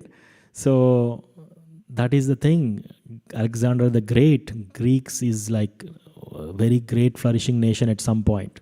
Then later we have this Roman Empire, and they have expanded and they have conquered almost all the Western countries, and they flourished like anything. And after some time, they also collapsed. And then came the British. Like British, if you see, they conquered almost all parts of the world, right? They conquered United States, and they conquered all the Western countries. They went to India as well. And for 100 years or so, they stayed there. And if you typically see today, again, they lost everything, all the glory they lost. If you seriously see, if somebody visited London, there is no sunlight there. It's a foggy place. And seriously, if you take a car, you can go around the country in 2 hours. It is that small, right? And there is no fruits, there is no vegetables, there is no proper growth because there is no sunlight. And probably that is the reason they went around stealing and conquering all these places.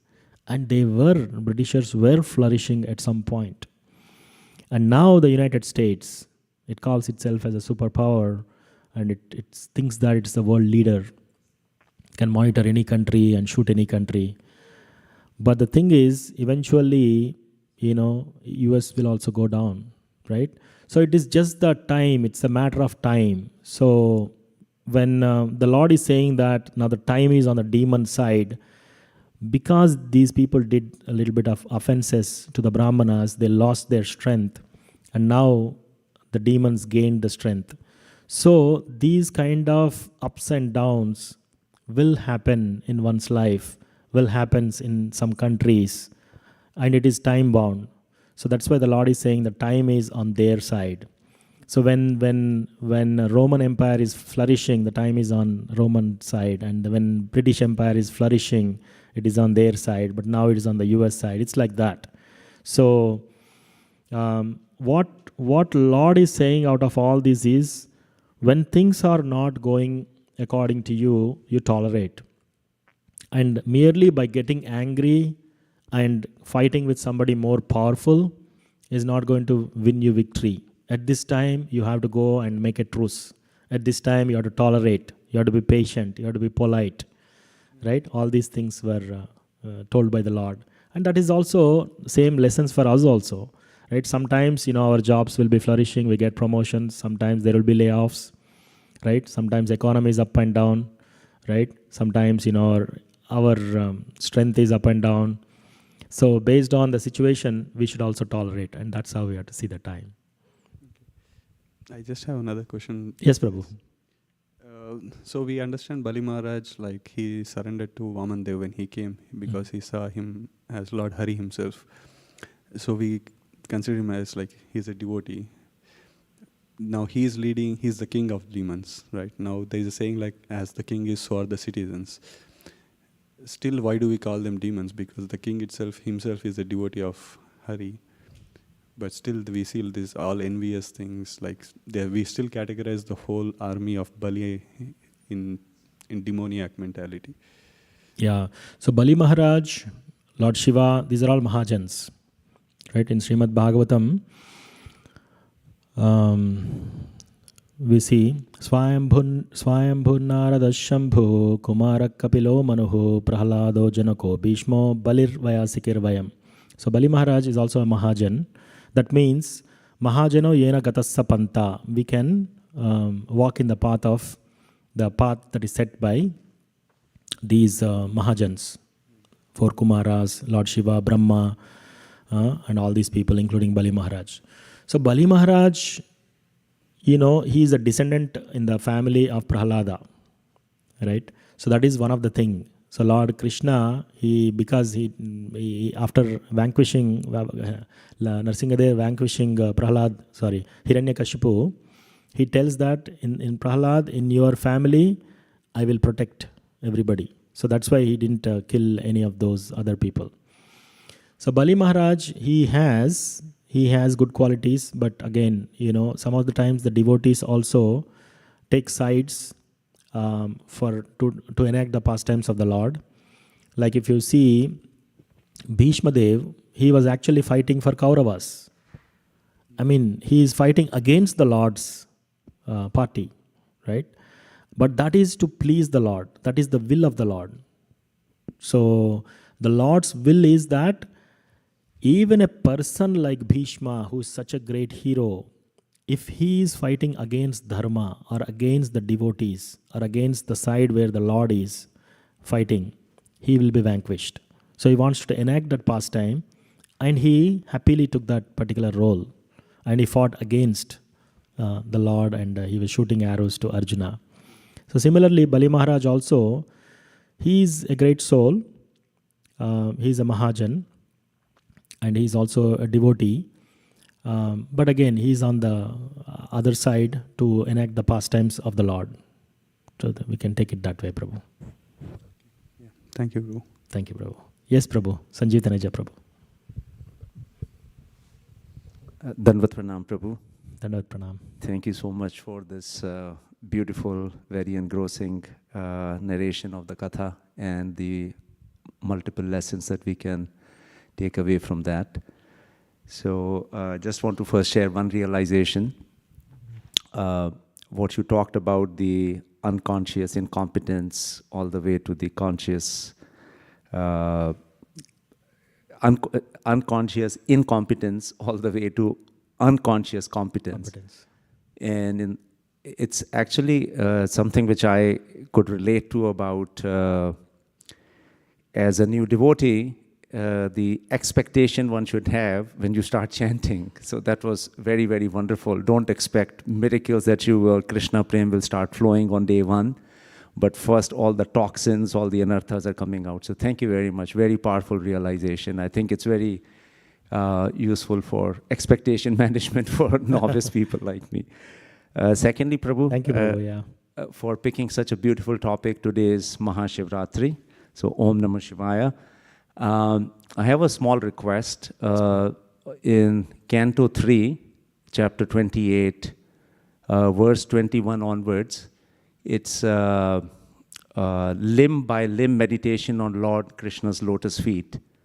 And the verse number 23 talks about what you refer to, that Lord Shiva is already auspicious, but since he has river Ganges, which has washed the lotus feet of the Lord, Lord Shiva became even more auspicious. So that is verse number 23. And Ramanand Sakha Prabhu has very kindly brought that up. If you don't mind, we can all read, since it's Shivratri today, verse 23. Or we can start with 21 and read 21, 22, 23, if it's okay or if we have time. Otherwise, that's fine. Thank you, Prabhu. Yes, Prabhu. Bhagavatam reading is always auspicious. So we have 10 more minutes. Is that the shloka, Prabhu, or?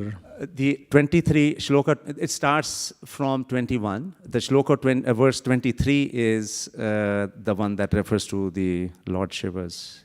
So we can jump to 23 if you like. Or 22, was it 22? 22, it's 22, sorry. Yeah, that one. So we can read the purport and the translation. We can do the... The translation and the, Yeah. You want to read, Prabhu, or? Yeah. I can read the translation if you like. like. We can also try the Sanskrit, Prabhu. We can try that. Yachaucha nishrashta sharit pravorodekena tirtena murdhni abhikritena shiva shivo bhut dhyatur manashamala shaila nirashta vajram dhyaye chiram bhagavatas charanaravindam.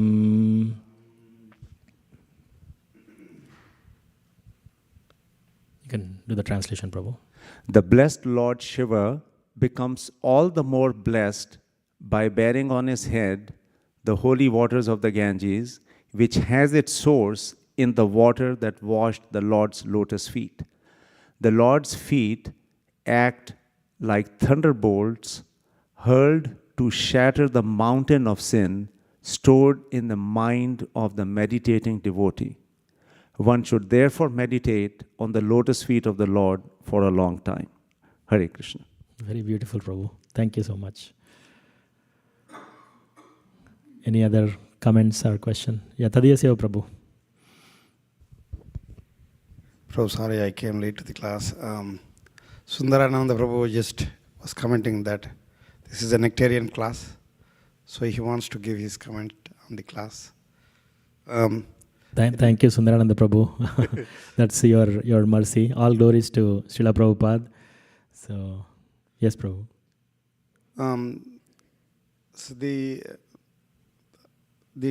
time factor, I think you were talking about Mohini Murthi's incarnation, and probably you were talking about Lord Shiva's consumption of poison. Srila Prabhupada also said the same thing. You know, when the time is on somebody's side, I think somewhere, maybe in Europe, he said, maybe in London, I think. It was same examples you gave. The Roman Empire, how it succeeded in its peak during 1st and 2nd century, and then it collapsed after that. And then, there are other examples, like for example, Genghis Khan. He was like occupying the territory almost like 80% of what the British conquered today. But again, in due course of time, by 11th or 12th century, his kingdom broke into factions, and then people were fighting among each other. And eventually they also withered away. And then the Mongolian Empire, the Mongols, they also conquered India and ruled India for around 300 years, 350 years. They also withered away, in due course of time. So there are so many examples in the history. And even before, 1st century AD, we have this, the Alexanders. He conquered almost same like the Genghis Khan. And before that, there were the Persian Empire. So we have so many examples where kingdoms rose and then they fall down.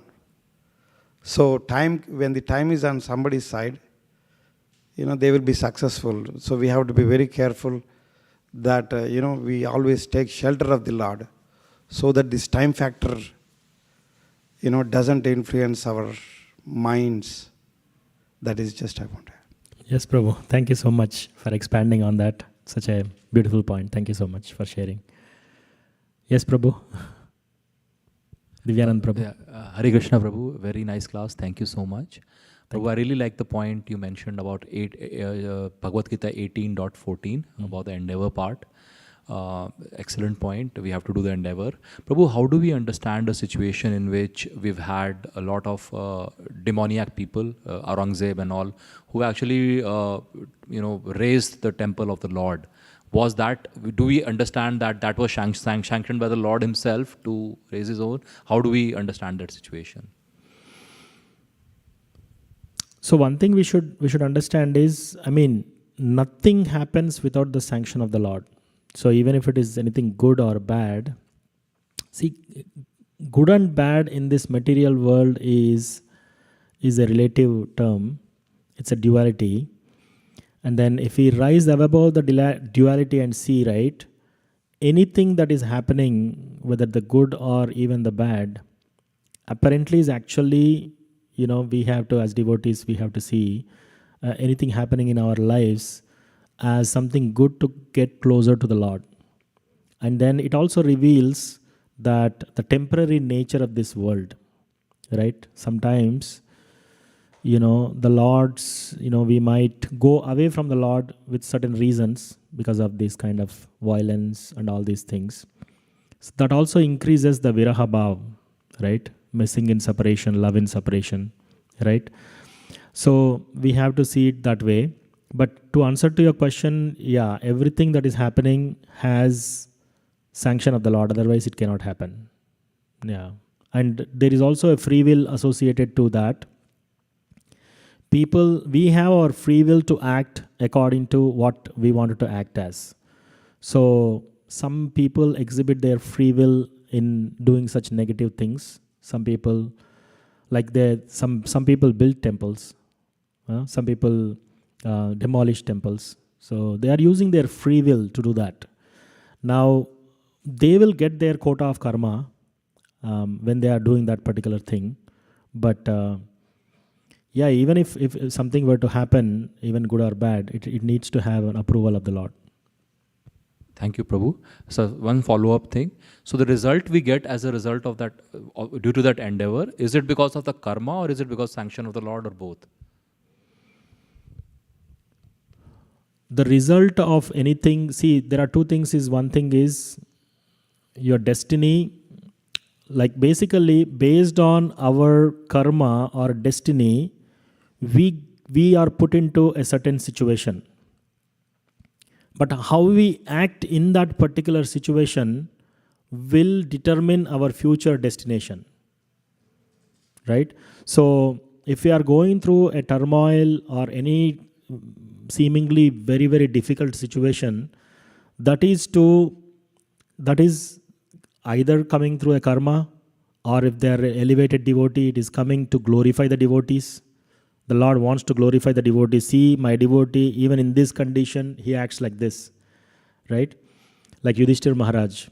So Yudhishthir Maharaj, his wife is insulted by dragging her hair, and they all sent to the forest in illegal means. The gambling match is not played fair. And in that forest, Duryodhana got captured by a Gandharva, and that same Yudhishthir, he tells now Arjuna and Bhima, please go and release him.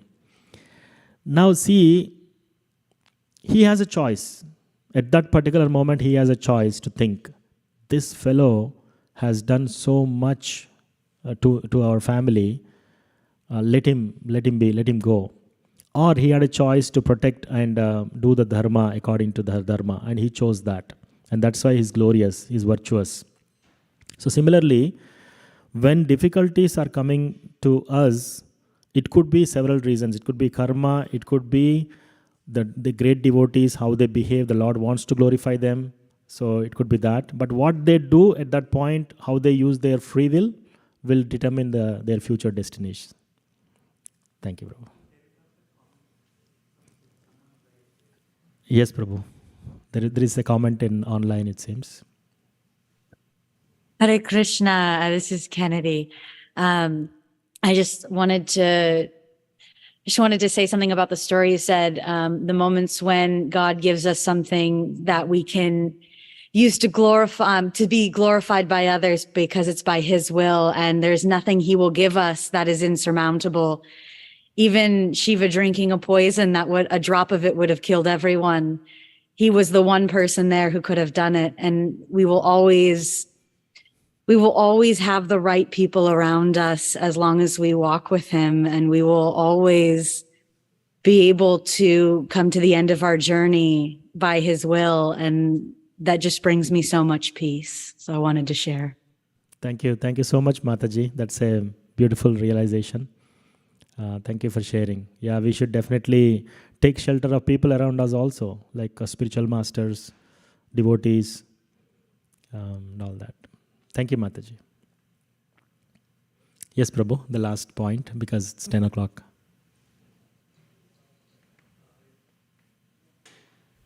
Hare Krishna, Prabhu. Thanks for the nice class. I had one question and one reflection. I can start with the question. You mentioned that the king of the demons during this Leela was Bali Maharaj. So this is like the, often recognized like the Kurma avatar, the Kurma Leela story. That's how I kind of phrase it in my head. But then Bali Maharaj became like a devotee under Lord Vamandev. Like he surrendered to him fully, the third step on his head. And then you also mentioned he's like the descendant of Prahlad Maharaj. So I've always understood like the order of these Leelas to be, first Kurma, like the Kurma Leela happens, then Lord Nrsimhadev, and then Vamandev. But maybe that's, could you help me understand that more? It seems the order seems a little, it didn't seem to match with me. So the order, these are all Nitya Leelas in the first place. So that means some of these Leelas are happening in some universes now, right? That is called Nitya Leela, eternal. And order, there are some things that are in order, but there are some things which will happen when the Lord wants to do that. And whenever there is the rise in adharma, the Lord appears. So in my understanding, the Bali Maharaj pastime happened after this Leela. Does that answer, Prabhu? Or? Yeah, thank you. And then the one reflection I had was I like the point you made about connecting like the how all like the poison comes out of the churning first to our own sadhana practice, how all the anarthas start coming out first. It's definitely something I experienced, but it's nice to see that we just have to keep going, we have to keep endeavoring. Like you said in 814 also, always, while we have to rely on Lord, rely on the process, also make our own endeavor to continue on the path of bhakti. Yeah. Thank you, Prabhu. Thank you, Prabhu. That's a good point. Yeah. Okay, Kautikarna, Prabhu. Hare Krishna, Prabhu. I really like the point that if we are able to do some service, it is sanctioned by Krishna. So, Prabhu, because you distribute so many Bhagavatam sets, I want to understand how do we realize that practically, that I am not the doer and Krishna is the doer, Prabhu. So from your realization, Prabhu. Thank you. Thank you for your sweet words, Prabhu, and encouragement. So,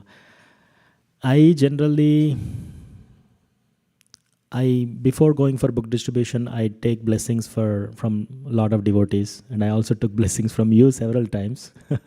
You gave your blessings, so that is why we were able to do.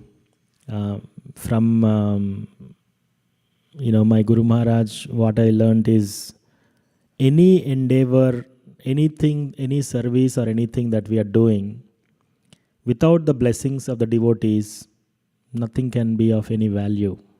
So anything, even if we are trying to do that very easily, it has to have blessings and approval of devotees, especially.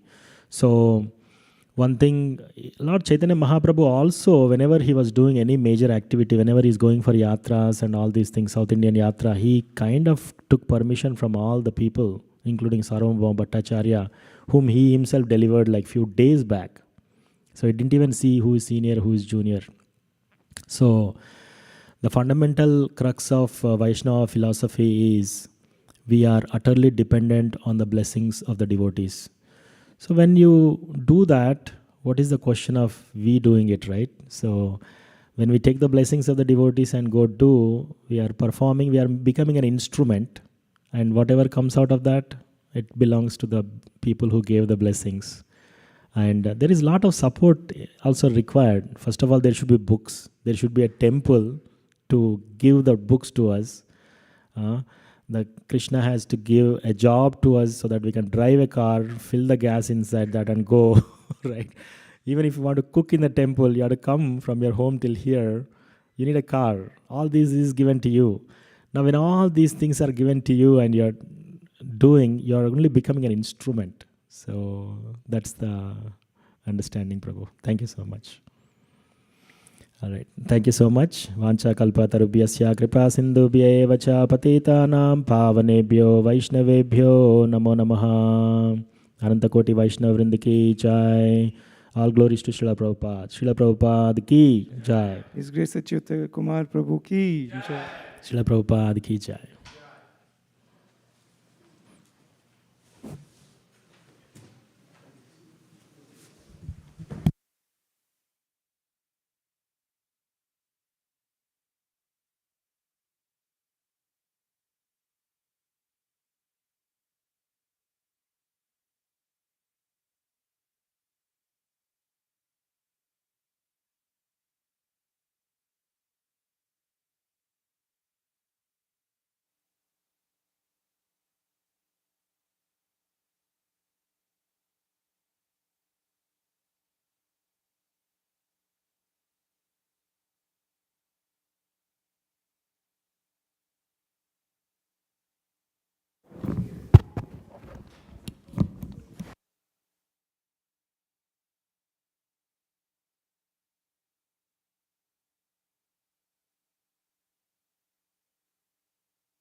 नामश्रेष्ठं मनुमपि शुचिपुत्रं अत्र स्वरूपं श्रीरूपं तस्याग्रजां गुरुपुरीं आदुरीं गोष्ठावतीं राधाकुण्डं गिरिवरं हो राधिका माधवासं प्राप्तो यस्य प्रतिता कृपया श्रीगुरुं तं नाथोऽस्मि। हे गुरु ज्ञानधीन बंधो स्वनंदधाता करुणैक सिंधो वृंदावनीशिना हितावतारा प्रसीद राधा प्रणय प्रचाराम। हे दीनबंधो करुणैक सिंधु कुरु प्रसादं मयि मंदमूढे लक्षापराधे बहुपापगाधे तत्पादपद्मे अस्तु मतिश्च कृष्णे। नैवोपयन्ति अपचितं कवयस्तवेशा ब्रह्मायुषापि कृतं वृद्धमूढस्मरन्ता युवांतर बहिस्तनुभृतम अशुभम विदुन्वा आचार्य चैत्य वपुष स्वगतिम Venakti. I bow down to the feet of my spiritual master, by whose causeless mercy I have obtained the supreme holy name, the divine mantra, the service of the son of Sachimata, the association of Srila Swarupa Damodara, Rupa Goswami and his older brother Sanatana Goswami, the supreme abode of Madhura, the blissful abode of Vrindavana, the divine Radha Kunda and Govardhan Hill, and desire within my heart for the loving service of Radhika and Madhava in Vrindavana. O spiritual master, O giver of divine wisdom, O friend of the fallen, you are the giver of your own bliss, and you are the ocean of mercy. Although dwelling in Vrindavana, you have descended for the welfare of fallen souls like myself, and you are preaching the divine love of Radha for Krishna. Please be kind upon me. O friend of the lowly, O Gurudeva, you are the only ocean of mercy. I am a dull fool and have committed hundreds of thousands of offenses. I have fallen into a dense myriad of sins. Therefore, grace me with your mercy, so that my mind may be fixed on your lotus feet and on Sri Krishna. O my Lord, transcendental poets and experts in spiritual science could not fully express their indebtedness to you, even if they are endowed with the prolonged lifetime of Brahma. For you appear in two futures, externally as the Acharya and internally as the Supersoul, to deliver the embodied living being by directing him how to come to you. The lotus feet of our spiritual master are the only way by which we can attain pure devotional service. I bow to his lotus feet with great awe and reverence. By his grace, one can cross the ocean of material suffering and obtain the mercy of Krishna. Our only wish is to have our consciousness purified by the words emanating from his lotus mouth. Attachment to his lotus feet is the perfection that fulfills all desires. He opens our darkened eyes and fills our hearts with transcendental knowledge. He is our Lord, birth after birth. From him ecstatic prema emanates. By him ignorance is destroyed. The Vedic scriptures sing of his character. Our spiritual master is the ocean of mercy, the friend of the poor, and the Lord and the master of the devotees. O Master, be merciful unto us. Give us the shade of your lotus feet. Your frame is spread all over the three worlds. Sri Guru Charana Padmam Kevala Bhakati Sadmam Sri Guru Charana Padmam Kevala Bhakati Sadmam Bandhamu Isavadhana Matem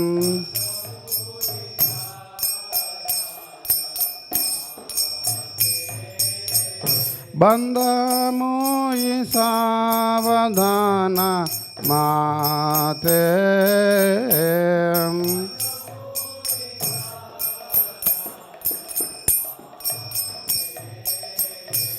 Jahara prasadhe bhai e bhavatoriya jayam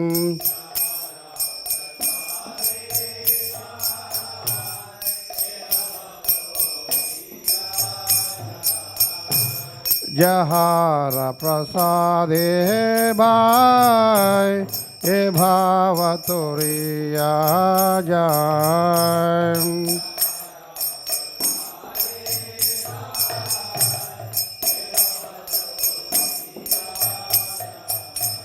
Krishna prapti hoy jaha hoy tem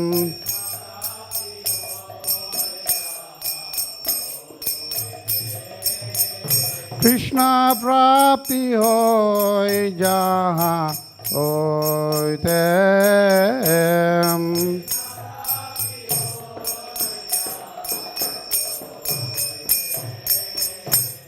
Guru Mukha Padma Vakya Chitate Koriya Aikya.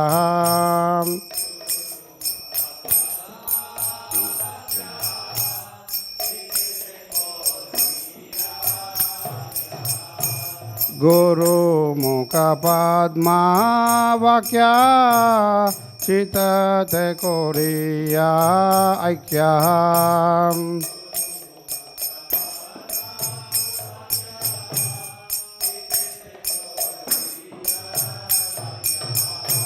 Arna kori ho mane asam.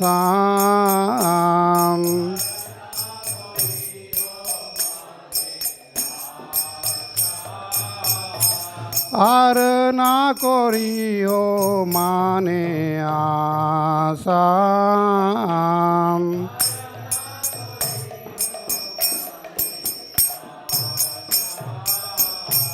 Sri Guru Charane Rati Yai Se Uttama Gati.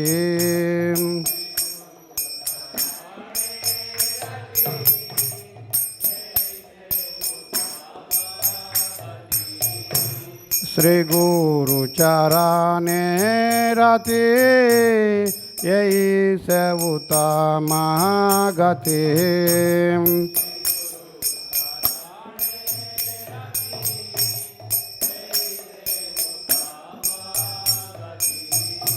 Jai prasade pure sarva asam.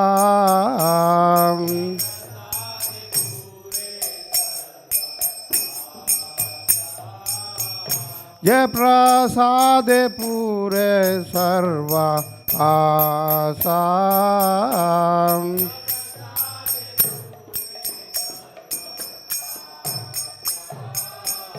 चकुदान दिलो जय जन्मे जन्मे प्रभु से चकुदान दिलो जय जन्मे जन्मे प्रभु से दिव्य ज्ञान हृदय प्रकाशितो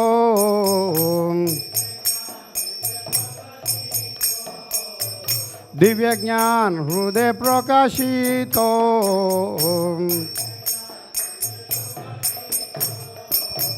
प्रेमा भक्ति जाहा होते अविद्या विनाशा जाते प्रेमा भक्ति जाहा होते अविद्या विनाशा जाते वेद गाय जहा रचरितो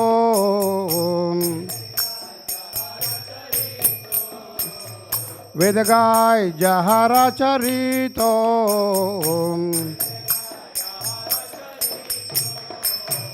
श्री गुरु करुणा सिंधु आदम जनार बंधु श्री गुरु करुणा सिंधु आदम जनार बंधु लोकनाथ लोके राजीवाना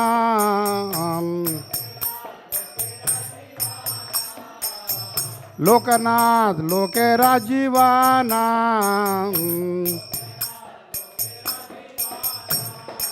शिला प्रभुपाद पतित पावना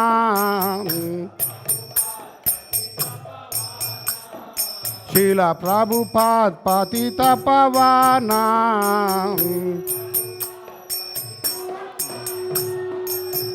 आहा प्रभु कोरो दोया देह मोरे पादा छाया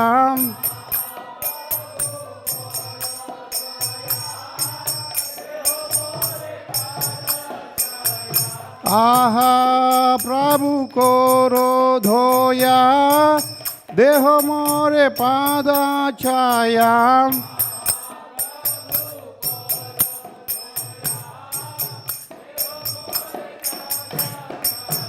एवे जाशा Kushok त्रिभुवाना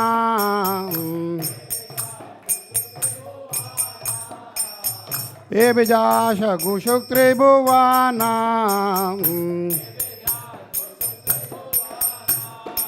Jaya Prabhupada Jaya Bhupada Jaya Upada Jaya Prabhupada.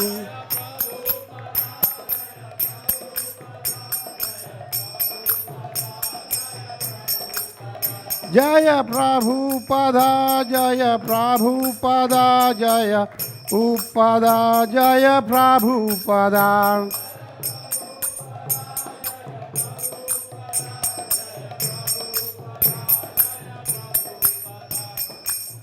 Nama Om Vishnupadaya Krishna Prasthaya Bhutale Srimate Bhakti Vedanta Swami Iti Namine.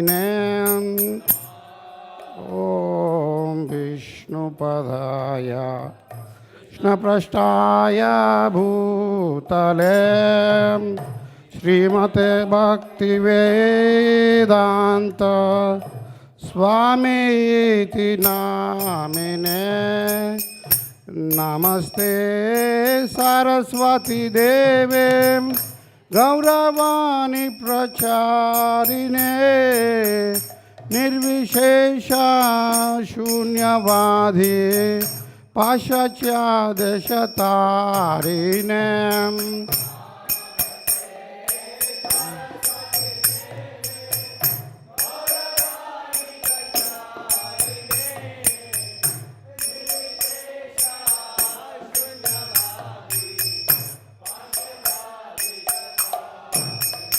Jaya Sri Krishna Chaitanya Prabhu Nityananda Sri Advaita Gadadhara Srivasadi Gaura Bhakta Vrinda.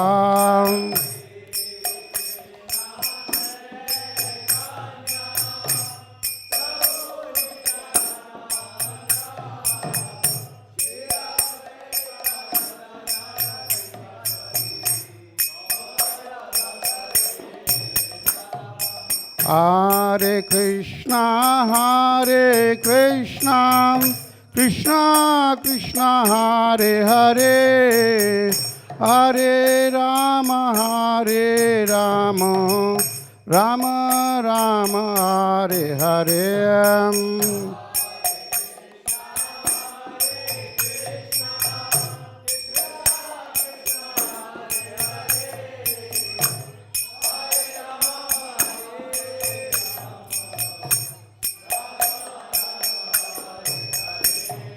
Hare Krishna, Hare Krishna, Krishna Krishna, Hare Hare, Hare Rama, Hare Rama, Rama Rama, Hare Hare.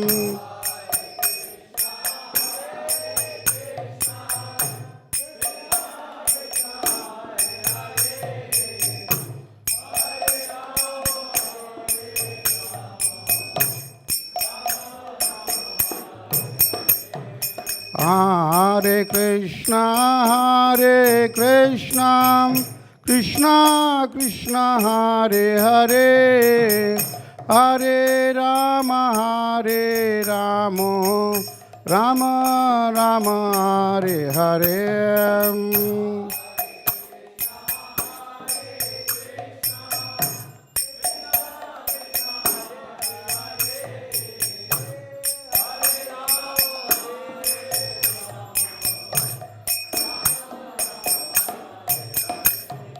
Hare Krishna, Hare Krishna, Krishna Krishna, Hare Hare, Hare Rama, Hare Rama, Rama Rama, Hare Hare.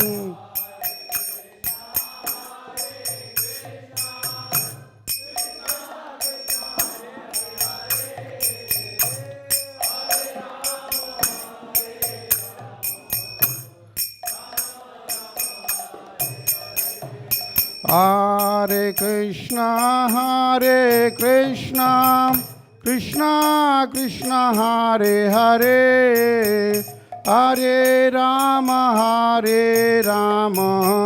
Rama Rama Hare Hare.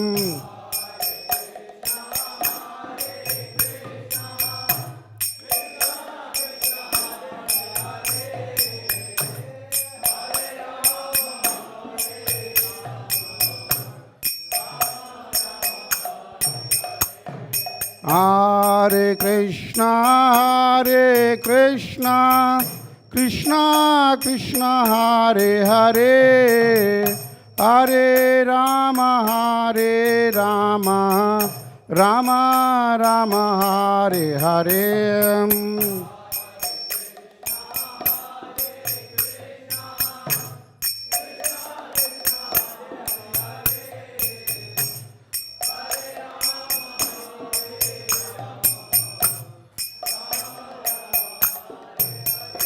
Jaya Radha Madan Mohan, Radha Madan Mohan, Sri Radhe.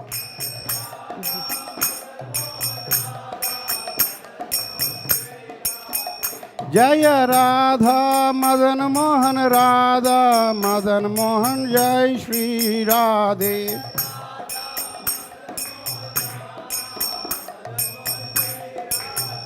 Jaya Pancha Tattva, Jaya Pancha Tattva, Jaya Pancha Tattva, Jaya Pancha Tattva.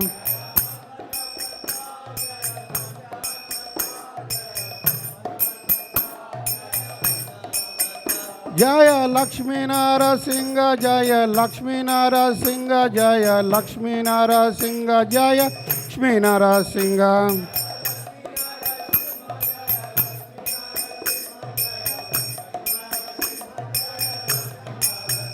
Jaya Prabhupada, Jaya Prabhupada, Jaya Prabhupada, Jaya Prabhupada.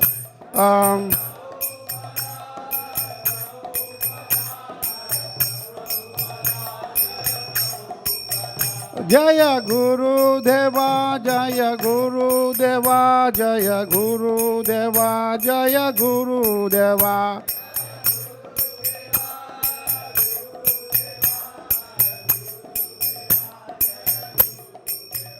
Jaya Guru Deva, Jaya Guru Deva, Jaya Guru Deva, Jaya Guru Deva.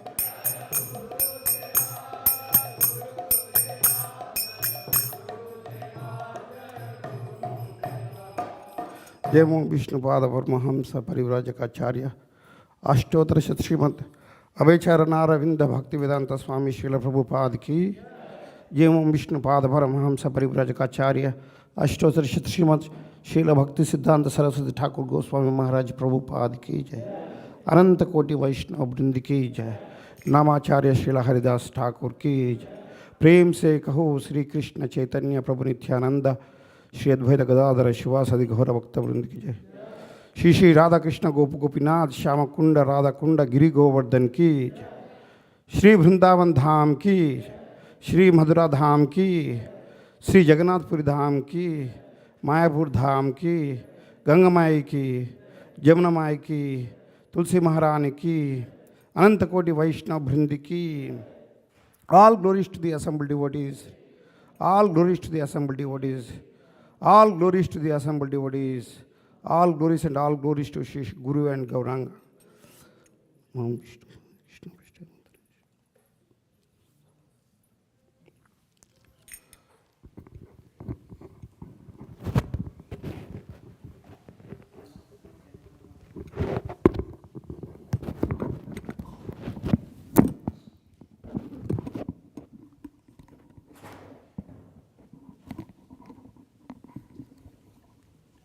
Hare Krishna, Hare Krishna, Krishna Krishna, Hare Hare, Hare Rama, Hare Rama, Rama Rama, Hare Hare.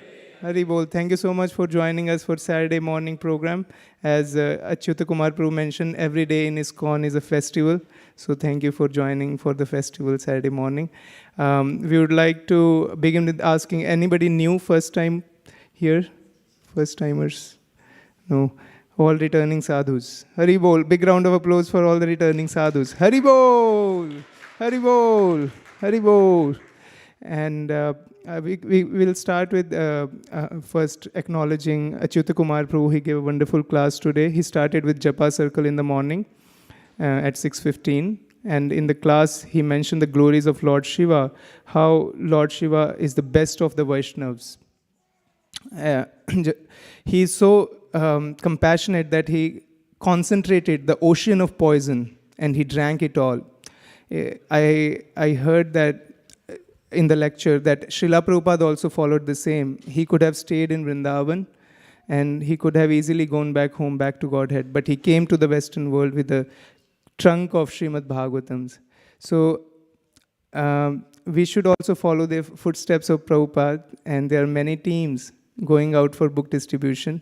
We have a goal to do at least 108 Chaitanya Charitamrita sets by Gaur Purnima, which is on March 6th. Hari Bol. Hari Bol. So we have many teams going for Western outreach. We have teams going to SF, Santa Cruz. We have festivals in Fremont Hindu Temple. We have festival in Milpitas Balaji Temple. So we have teams going out for book distribution there. You can contact me if you like to join for any of them. And we will also have announcements from Malini Mataji about door-to-door book distribution. And I would also like to acknowledge Tadiya Seva Prabhu for the ecstatic Kirtan, Guru Puja. Hari Bol! Hari Bol! Hari Bol! Hari Bol! And His Grace Ramanand Sakha Prabhu for the broadcast, amazing broadcasts all over the world. Hari Bol! Hari Bol! Hari Bol. So also tomorrow, His Grace Vaisheshika Maharaj is returning. So please make sure that you come. Hari Bol. Hari Bol. Hari Bol. Hari Bol. Hari Bol. Hari Bol. Hari Bol. Hari Bol. So make sure to come to the temple and bring many friends with you. And any other announcements besides this?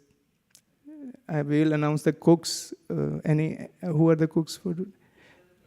Yashoda Kripa Prabhu and his team. Hari Bol! Hari Bol! Hari Bol! Mataji, would you like any door-to-door teams? So we have two teams going door-to-door. One is in Fremont, another is in Dublin. So you can contact Malini Mataji. Youth Sankirtan team is going to Santa Cruz if you like to join the youth team. It's the best team to be. They have wonderful prasadam. You don't want to miss that. So, okay. So we'll have the prasadam prayers. Prabhu, would you like to sing the prasadam prayers?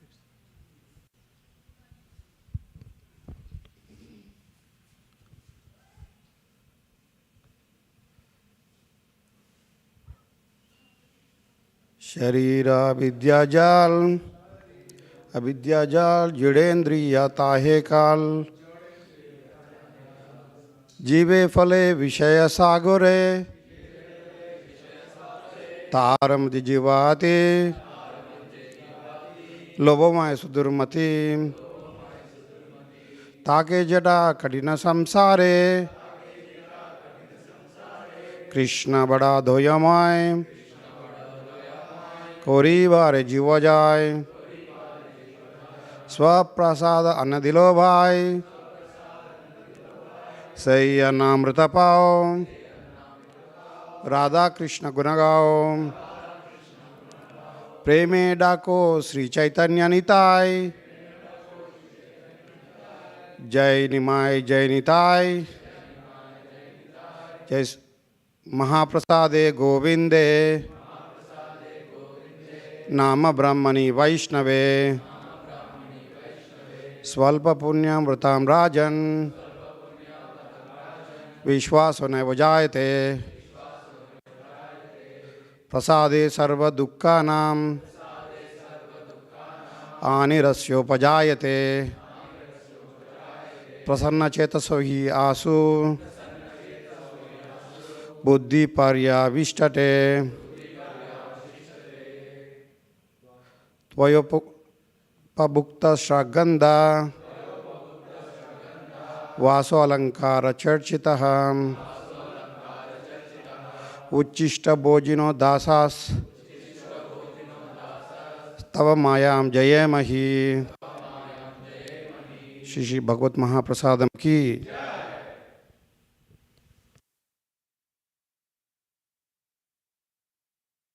Outside or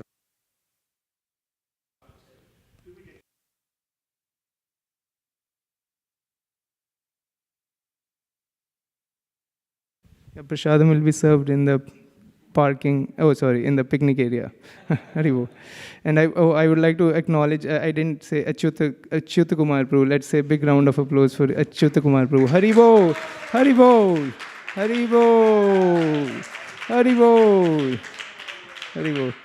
Please come and take prasadam.